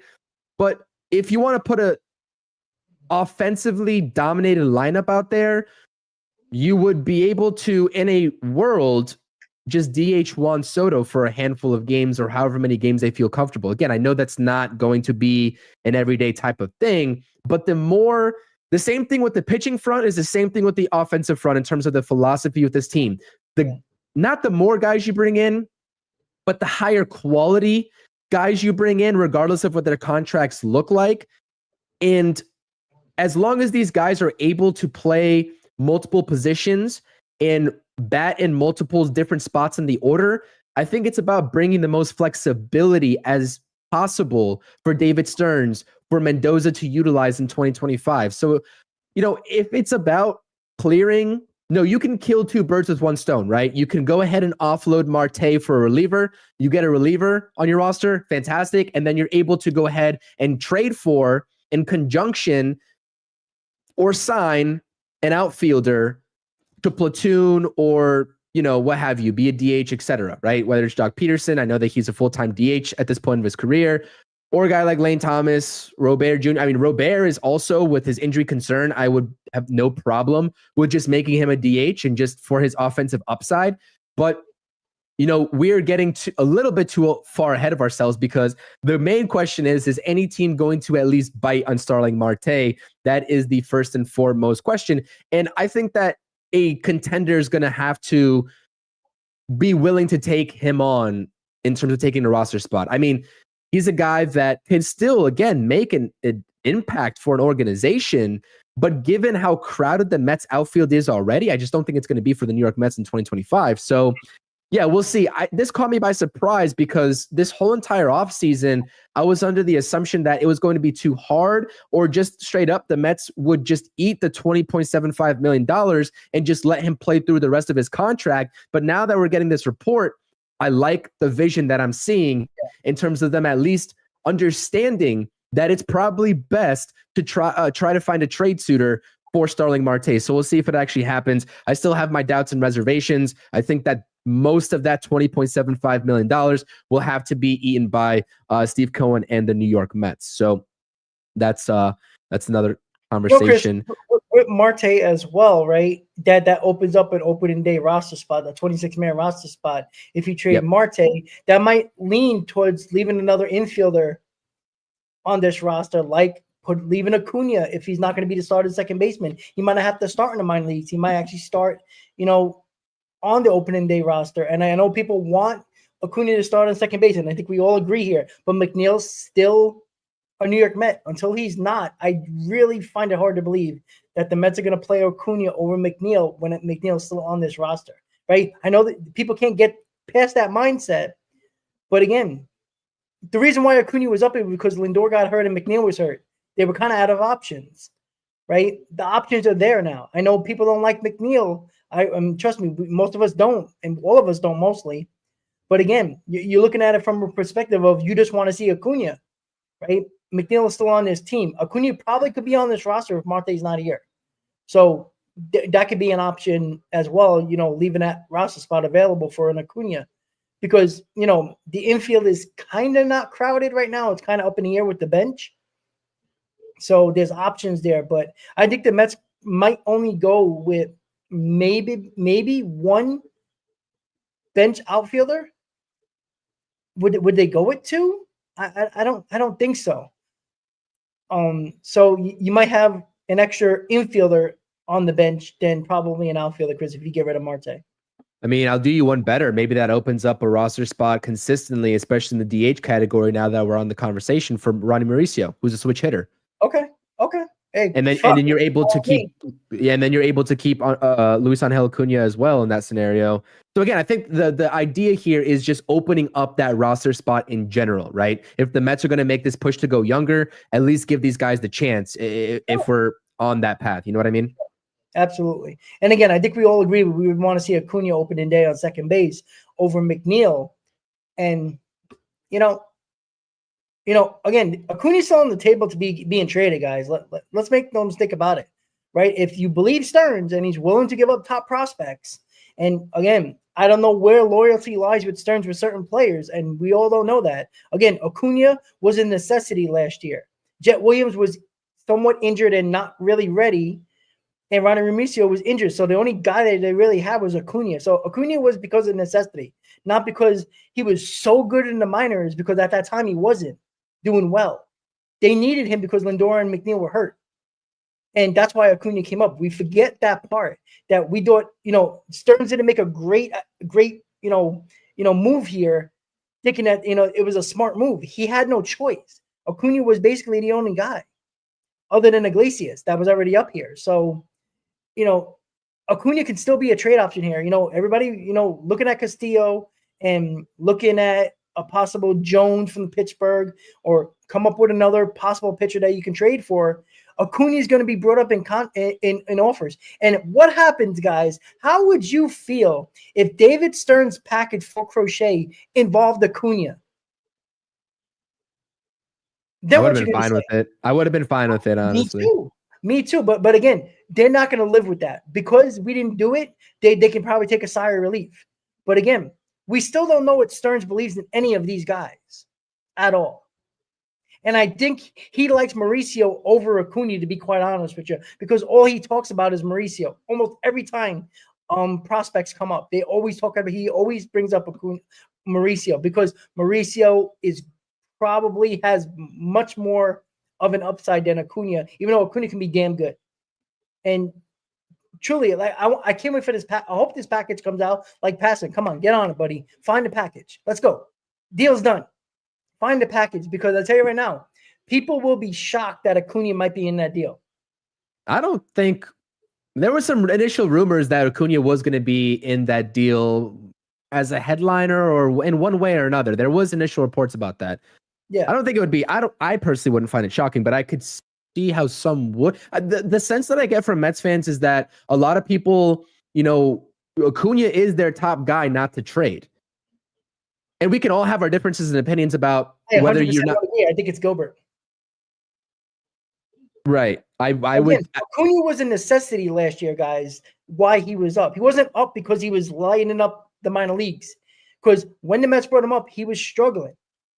They had no other choice to go to because of Lindor and McNeil's injuries. That's why Acuna came up, right? This wasn't Stearns being, as smart as we all believe he is, thinking that, Acuna was going to, jumpstart this team. It was necessity, and Acuna did help this team, obviously, later in the year into the playoffs, right? Again, Acuna, see, look at the chat. They all want Acuna to be the second baseman, right? They think he's going to be a dog, which I can agree with you on. But you know what? How would you feel if he was in that deal? If he was in that package, that means Stearns was willing to give up to get Crochet.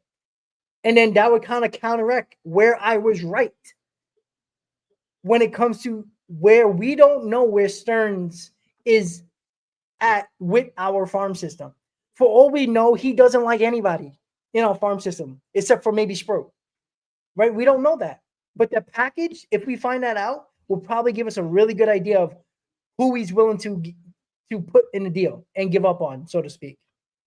That's the guy that I wouldn't have traded as Sprout, but any one of the. So again, it's not about what name, it's about the combination in terms of how much you're truly giving up. Sure. Like, I'm willing to part with any one of our prospects not named Brandon Sprout if it was up to me in a trade for Crochet, but there are certain boundaries that you start to cross, especially competing with the Red Sox offer in terms of how much, right? The quantity, not the actual name, right? Because again, if we are saying that the Mets need a frontline ace, it's more concern of depleting the entire farm system for one guy rather than the fact that you're giving away one player that could be something elsewhere and not in the Mets organization. So again, as big of a fan as I am of Drew Gilbert, I like Acuna a lot.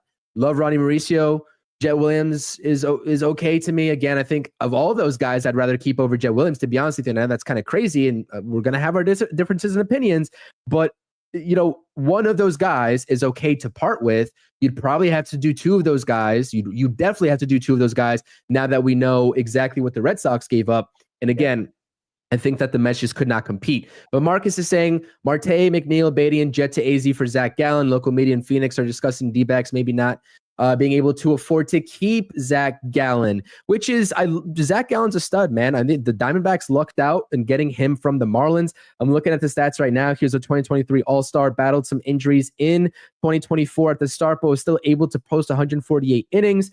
He's great. He's a frontline starter, but again, the Diamondbacks also on the flip side of that comment, Marcus, is that they've also in recent years in the off seasons past, right, have been showing the willingness to spend that money, right? Whether it was a mistake in Jordan Montgomery, whether it was going out and being aggressive and getting Eugenio Suarez, like they are a team that obviously made the World Series when they did, and they lost, and they realized that they're a smaller market team, but they still need to be aggressive in terms of retaining talent and also going out to get talent.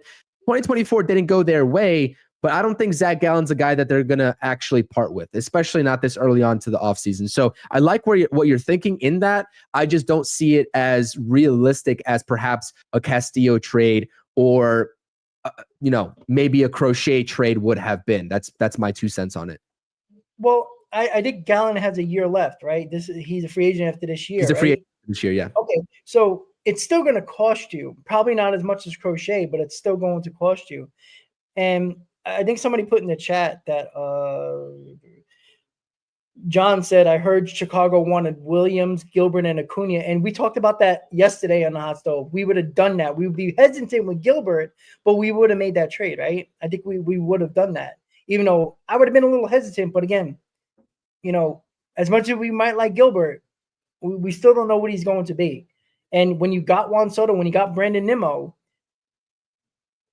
and, center field is open, that's a win now move. And you take a look at the middle infield prospects that the Mets have coming up. I mean, you're talking about an outlook of 2027, 2028. That's the next realistic time that those prospects would have had a major league impact. So at that point, if you are surely getting a guy like Garrett Crochet, maybe you do think about it with the, awareness that you have Jet Williams, middle infielder, unless he transitions into the outfield. You have a guy like Acuna, middle infielder, needs to transition into the outfield, or maybe could take over McNeil at second base. But you also have a guy like Jeremy Rodriguez, right? I mean, Colin Houck, who struggled early on into his minor league career, 100%. I'm not trying to bank on those guys being the next best thing, but you do have a surplus of middle infield prospects coming up. Again, this is why I said, going back into even our mid-season content when the Mets weren't doing so hot and it looked like they could be sellers at the trade deadline before they picked it up, the Mets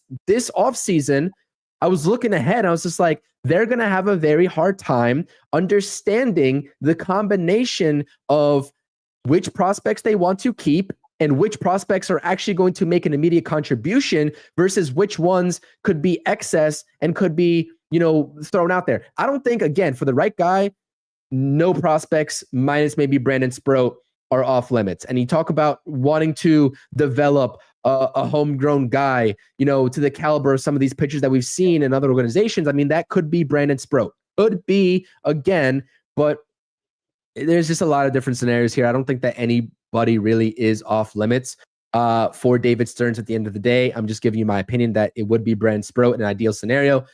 But again, I think the name of the game here at the Mets is just surplus of middle infield talent. And again, the Mets are doing a great job in terms of converting some of these middle infielders into outfielders anyways, and giving them that experience in the minor leagues.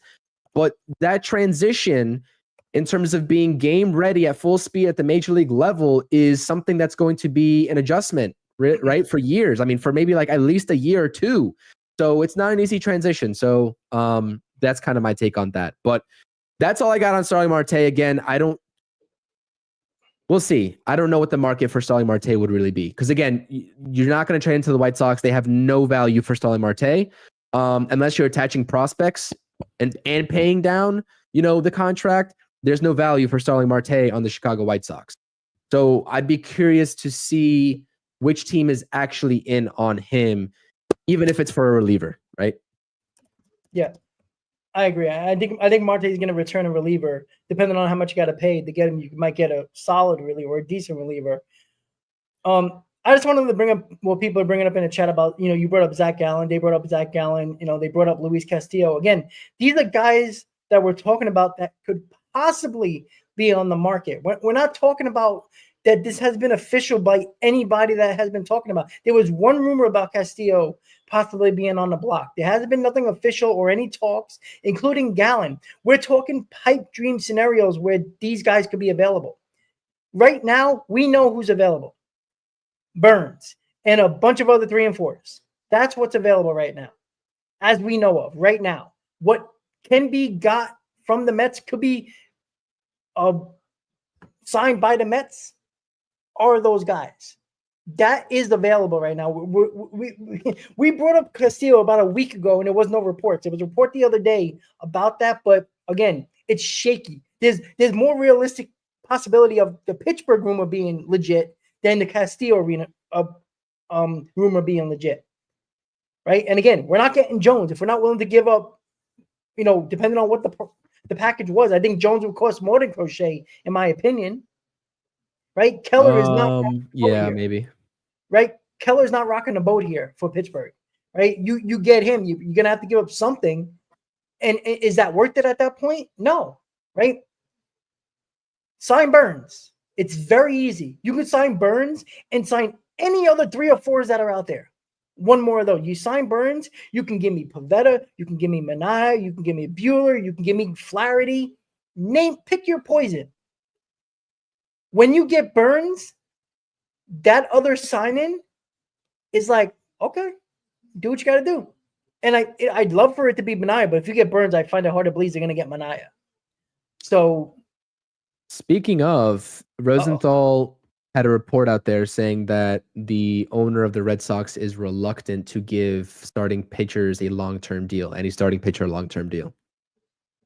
But weren't they given 7 years to Max Fried? So how's that report true then? I don't know. I mean, maybe anybody that's left on the market. I have no idea. That's a little bit contradictory. I agree. Yeah, it's a little weird. And again, the Burns issue with Boston, right? They're probably out of that Burns situation now. But it's still the Giants, I think, are the team that's out there. And again, look, Yeah.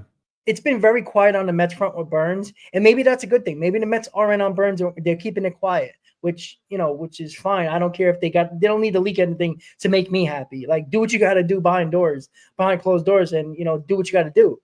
But yeah, I see, man. I want Burns here, man. I really do. Like, it's the obvious choice. It's the easiest way to get your ace. Right? You don't have to train no prospects. For all the prospect huggers, you don't need to worry about that. Right? Let's hold them until they're 30 years old. Why not? Right? We might win a AAA championship. All right, let's go. Dude, I'm so in the camp at this point with so many Mets fans telling me that the Mets aren't in on Burns. They're not going to get Burns. I'm so confident. Like, I'm becoming increasingly more confident that the Mets are just going to pull a big FU and go out and get this guy. I mean, I really am, especially as this market continues to progress.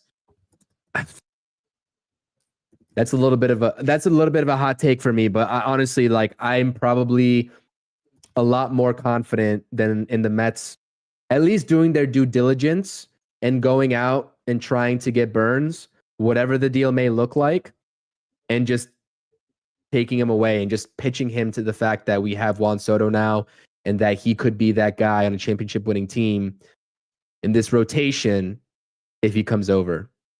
It could be a pipe dream too. I could just be, again, this is just an intuition. This is nothing factual. We haven't heard anything surrounding the Burns sweepstakes. But if the Red Sox are out, if you have to turn and compete with the Giants for Corbin Burns and just bank on the fact that Burns doesn't want to go to Toronto, I don't know. Maybe I'm overlooking it, but it's a lot more of an option, I would say, than a lot of people are giving credit to, I guess that's how I'd put it. Let's talk Scott Boras and Pete Alonso and any other Boras clients. Quote unquote, Pete Alonso is open to listening to a lot of teams and has been doing so. His experiences with the Mets were extraordinary, both for them and him. What do you think, Boras, and any other of the comments that he said about his clients in relation to the New York Mets? The Mets are going to get the final call. So the Mets can sit on their hands and not worry about Pete Alonso until they get the final call to match or go above. That's it. So Alonso is irrelevant to me because the Mets are going to get the final call. This is not a bidding war for Pete Alonso with the Mets. The Mets will get the final call, and it's up to the Mets to either, Boras can say match it and he's a Met, or you have to go higher. That's what it's going to come down to. And again, until we know what is offered for Pete Alonso, the conversation is kind of, Boras is up in his clients. I have no problem with that. Pete, I hope he gets $200 million. I hope he does. Right? I kind of believe that the Mets won't do that, but the Mets will get the final call. So, this isn't a situation like, I don't even think Soto was more unique than Pete Alonso. I think Pete Alonso was obvious, right? We were never sure if Soto would go back to the Mets to get another offer, right? We think everybody believed that if the Yankees were close enough, he was just going to go back to the Yankees regardless of the Mets' highest offer. So in this case, the Mets are getting the final call and the final say. So when Pete Alonso gets offers, then we can really discuss the pricing and if the Mets would do it or not. Right now, I believe the Mets will bring him back. But again, as we've seen all postseason, everybody has been getting a lot more than people expected. So expect Pete Alonso to get a lot more than people expected. And he might be the highest paid baseball player, first baseman in baseball, which is just his time because of the moment in time that the money is just crazy right now. And everybody's have been getting overpaid. Even people that deserve the money probably are still getting overpaid. Pete Alonso is going to get overpaid. If we all, you love him or not, or you're in between, until we get the offers, there's really not much to talk about because the Mets are going to get the final say, Chris. Yeah, no, I agree 100%. I mean, it would just be dumb for, him not to go ahead and do that. You know what I mean? It would be just absolutely foolish in terms of maximizing a contract potential not to do that. And I also I've been on record saying that, Alonso's market is probably centralized, so we can probably hone in on a couple of different teams that could be in on Pete Alonso and provide competition to, the New York Mets for those sweepstakes. But none of those teams would be giving him a longer or a more valued contract than the New York Mets. Outside of an off chance that the Red Sox are able to trade Cassis and they're automatically in on Pete Alonso. That's the only scenario of any team. Maybe the Cubs. Maybe. That's it. Well, here's the thing with the Cubs, right? If the Yankees lose out on Tucker, right, and Tucker goes to the Cubs, Bellinger is probably definitely going to the Yankees, right?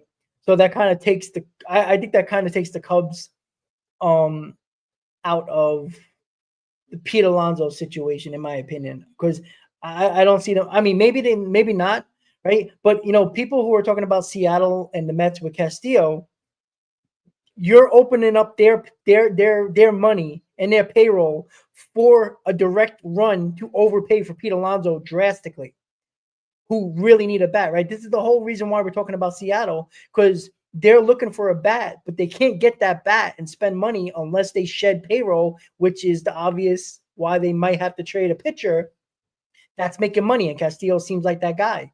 You could be opening up the scenario where the Mets get Castillo, trade for him, open up a ton of payroll for Seattle, and end up getting Pete Alonso. That can be a scenario where the Mets put themselves. I mean, look, again, the Mets will still get the final call. But again, I'm still hesitant to think that the Mets are going to give Pete Alonso $200 million if it goes to that point, which I think it's going to. It's going to be the Cubs, the Mariners, some other team we might not even be thinking of, right? Oh, man, I tell you, man, it's going to be so interesting. But the Mets are going to get the final call. So you will see how much the Mets really want Pete Alonso when they get that call to match or go above that offer.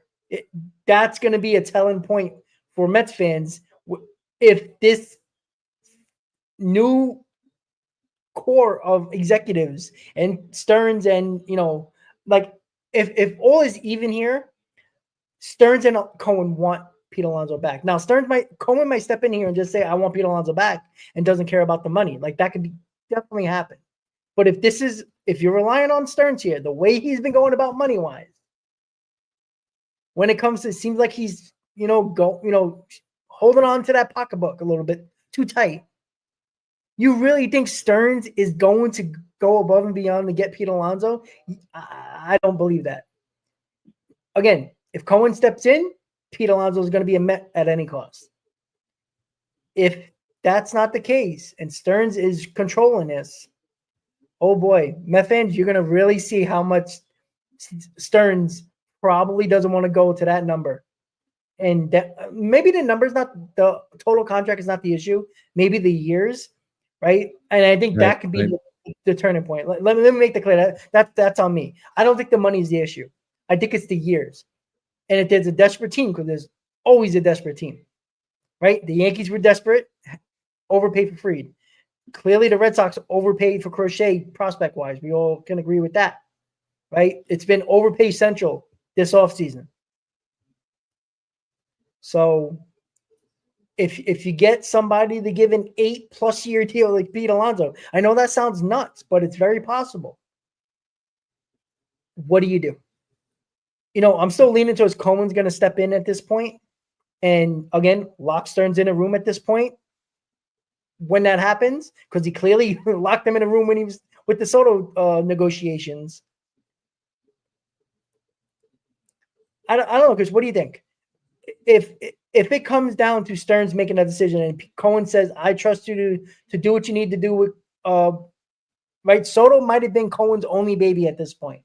At this point, it kind of is, right? He hasn't stepped in for Burns yet, which who knows? And Pete Alonso's market's kind of developing slowly.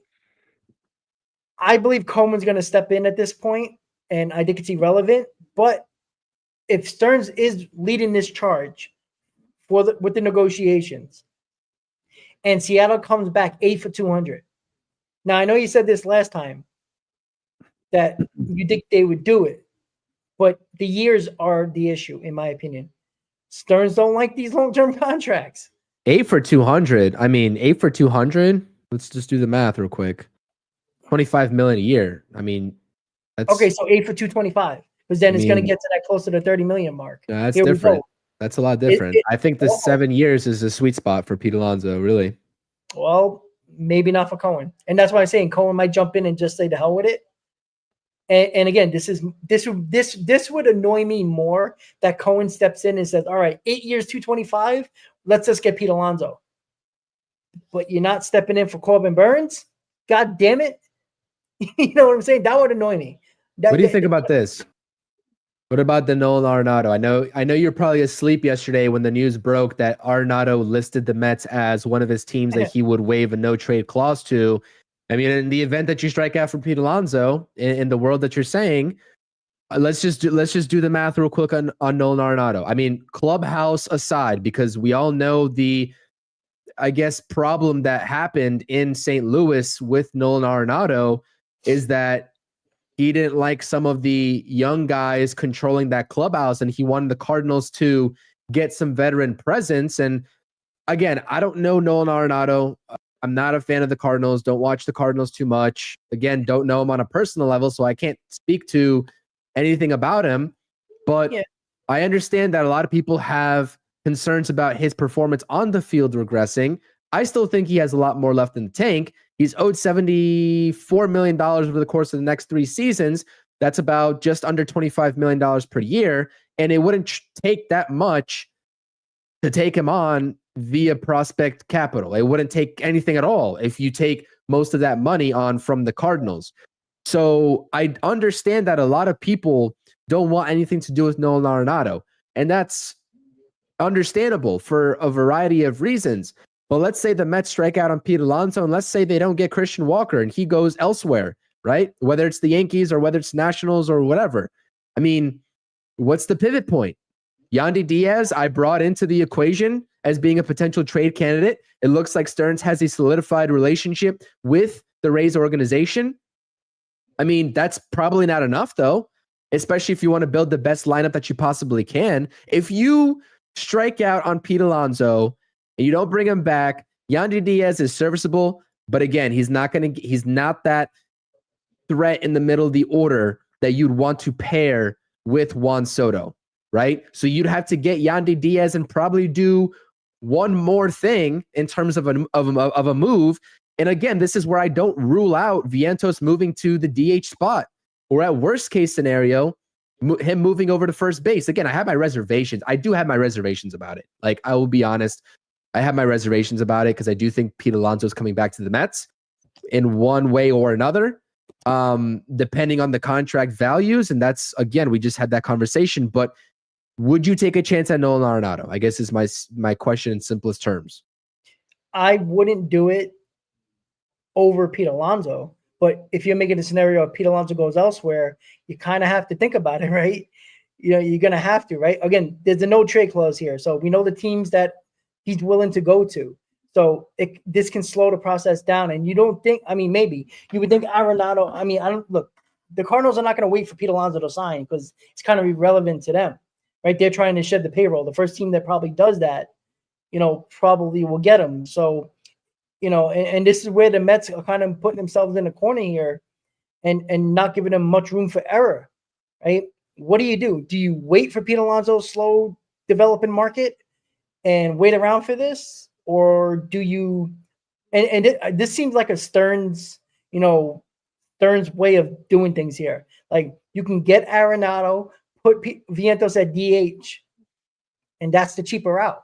Right? If we're all going on. Well, you still need a first baseman in that scenario. Don't forget about that. Well, I was saying Vientos go to first and Arenado goes to third. Okay. I thought you said DH. No, yeah. So, I mean, I think that's what he would do. I mean, that would probably be the point. So, I mean, I agree with this. You get both. You get Pete Alonso and Nolan Arenado. And again, worst case scenario, you move Vientos to DH. If you have all three of those guys in your lineup, I'm signing up for that 100%. You're not getting Arenado for the being a major bat in this lineup. He can be solid and maybe have a better year with more people around him, because there was nothing around him in St. Louis. So, we can look at his numbers by breaking down and stuff like that. He had no help at all. So, I'm not saying he's going to hit 30 home runs or, hit 90 RBIs. But again, he had 70 RBIs and he missed like 25 games. So if you do the math there, if he plays in all of 10 games, 15 games, he's probably closer to 90 than we actually think. And again, you're not looking at home runs for Arenado at this point, especially if you bring back Pete Alonso. You got Vientos, you got Alvarez, you got Soto, you got Lindor, you got Nimmo, 20-plus home run guns at the very least. So you're not looking for Arenado to be the big offensive pop that everybody's seen him as many, many years.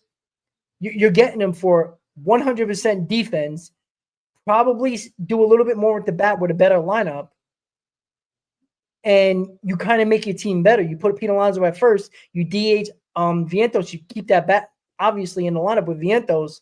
Pete Alonso's at first, and Arenado, that would be perfect. That would be pretty good. That would be damn good. But you're talking about Arenado batting like 7th in this lineup. Like, I don't know about 7th. Well, maybe yeah, 6th. Maybe 6th. What do you think? Who's going to be the 6th bat? Probably Alvarez. Okay. I mean, I can get behind that. Arenado, then you would go, let's see, McNeil 8th, and then Siri 9th, right? Or even if Acuna, you would think Acuna would be 9th, McNeil 8th, or whatever way you want to go. Or I'm sorry, Siri 8th. So there's a lot of different ways to go about that. So yeah. I don't know, man. I feel like that would be pretty good. I think you could do that. Right? It's not going to cost you a lot. Yeah, you got to add some money. But again, if they're adding money to the payroll, wouldn't Alonso Burns just make more sense and make it so much more easier to do everything you needed and fill those holes a little bit easier without moving people around? I think the consensus of this entire stream, as we're going past 2 hours at this point, 2 hours and 5 minutes, is that there's still so many different routes the Mets can take. And that's the beautiful thing about it. Again, I know that a lot of people are disappointed. I know, Rob, you're disappointed. But this isn't the end for the New York Mets. This is not the end of this offseason. This is not the final moves we're going to see. It's not just Juan Soto and then boom, we're done. Trust that. Mm-hmm. And this is where, and this is the final thought that I'll leave with. David Stearns is going to have to overpay for a pitcher no matter what. Like, I think fans have this unrealistic expectation of, okay, Manaya is going to be an overpay, so he's going to pass. Pivetta is going to be an overpay, so he's going to pass. Then we're going to transition to Luis Castillo. Okay, he's not going to give the prospect, so he's going to pass. One of these, they have to add pitchers. They have to add at least 2 more pitchers in my estimation. They're going to overpay for a pitcher by overpaying standards, like whatever the standards of what you think overpaying is versus what the market should be for that player. He's going to overpay. Like, at some point, you can be the best GM in the world, have the best mind in the world from baseball perspective, and still get trapped into the market, which it seems like is what the Mets have. This is the situation that they're in. So I think that's really the bottom line. And that's okay, because at the end of the day, you can't keep accounting for excuses to not get XYZ player. You just can't do it. You can't keep making those excuses. And that's the final thought that I will leave everybody with. So, Rob, your final thoughts, and we'll end the stream here. Okay. And you just brought up guys, right? If they're willing, if you're going to overpay for a couple of two number 3s that are probably going to cost you around $45 to $50 million, right? Which you would think, right? If Manaya is going to get 25, Buehler is going to get 23, that's almost at $50 million. You can actually get Burns, Manaya, Burns, Buehler for basically the same amount. So there's no difference. And this is the stupid thing about their process. If they don't get burned, you're willing to spend $50 million, $48 to $50 million for Buehler, Manaya, that probably are number 3s, 2s at best, probably Manaya, 2 at best, possibly Buehler. But Buehler and Burns and either Buehler or Manaya is going to cost you the same thing overall if you really put the numbers together in AAV. So, that's the annoying part. Now, maybe it's just the years with Burns that's probably concerning, not the money. again, you're looking for 4 to 5 years of great Burns as an ace. That is your window with Lindor, Alonso, Nimmo, and yeah, Soto's going to be here for the next century. But you're looking to win over these next 3 to 5 years. Can we all agree with that? We're really your core that you already paid contracts to, and possibly Alonso as well, is a 3 to 5 year window of their prime. That's where you're looking to really focus in on championships. I'm not saying year 6 through 10 is not looking for championships, but this is the real window right here. You made the NLCS game 6. You have an opportunity over the next couple of years to get the best years of Lindor, Nimmo, Alonso. This is where you got to work to get it done now. And then you have enough young players to take that mantle once some other guys get older. But this is the time to do it. I don't see the difference in Manaea, Buehler, Burns, or either one of the other guys I just mentioned. It's basically the same total AAV combined. So what are we doing here? That's the question we have to ask. And I hope Stearns shuts me up. Please, God, let him shut me up. Because we're looking at plan C at this point. Soto is not enough. We all can agree. Soto Alonso is solid. Probably plan B. But Burns, not in that mix, is just half-assed in a rotation because you spent money on 2 bats that are great. Awesome. Makes a hell of a lot better. But why do we need to score 7 runs per game to win when we can score 5 runs per game when the rotation could be better? That's my final thoughts, buddy. All right. I think this was a necessary stream to have because Mets fans are sort of in this middle period of Juan Soto. We're still trying to grasp the Juan Soto signing and how monumental this is for the Mets organization, while also realizing on the flip side that there's a lot of other holes that this team has. And again, I'm not going to question the intelligence of our front office. They know this more than even we do, right? I mean, they look at this team, they look at the numbers every single day.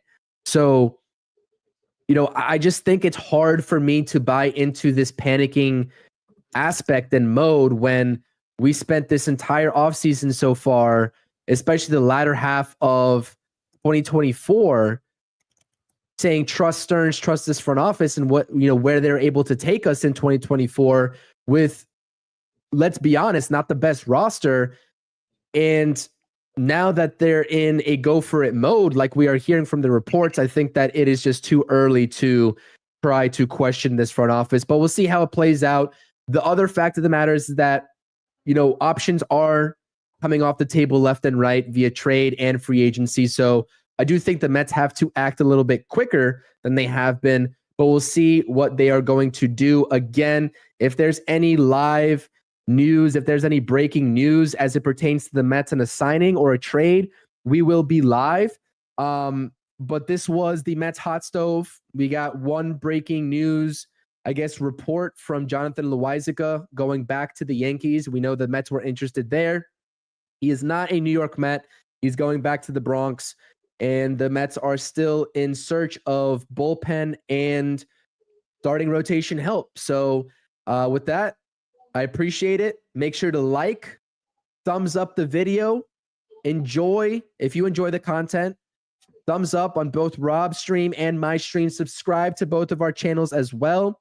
We will coordinate together when we can do another Mets Hot Stove Live together, whether it's tomorrow or Friday or whenever. And just be on the lookout. Hit the notifications button. A lot of videos. I'll try to post a video probably sometime tomorrow at the very minimum, and to continue to have these discussions that are necessary surrounding the New York Mets. They are not done by a long shot. I don't believe that at all. So if I had to say one thing, lastly, keep the patience, Mets fans. Your boy CP, that's Rob. This is the Mets hot stove from the both of us. Let's go Mets, Mets fans. It's going to be a long off season. Burn, baby, burn. Peace. On the Africa room, no seed biting, never bites. Fast water dribbling in the girls down in the guys. Fin nine seat black, you right, red fight. Omen G, Mac 4, Robin C, Gallon Neck Night. Hot stove talk, Robin C, bringing the high. EC's alive, plus trust under those in my city life. White, Queens.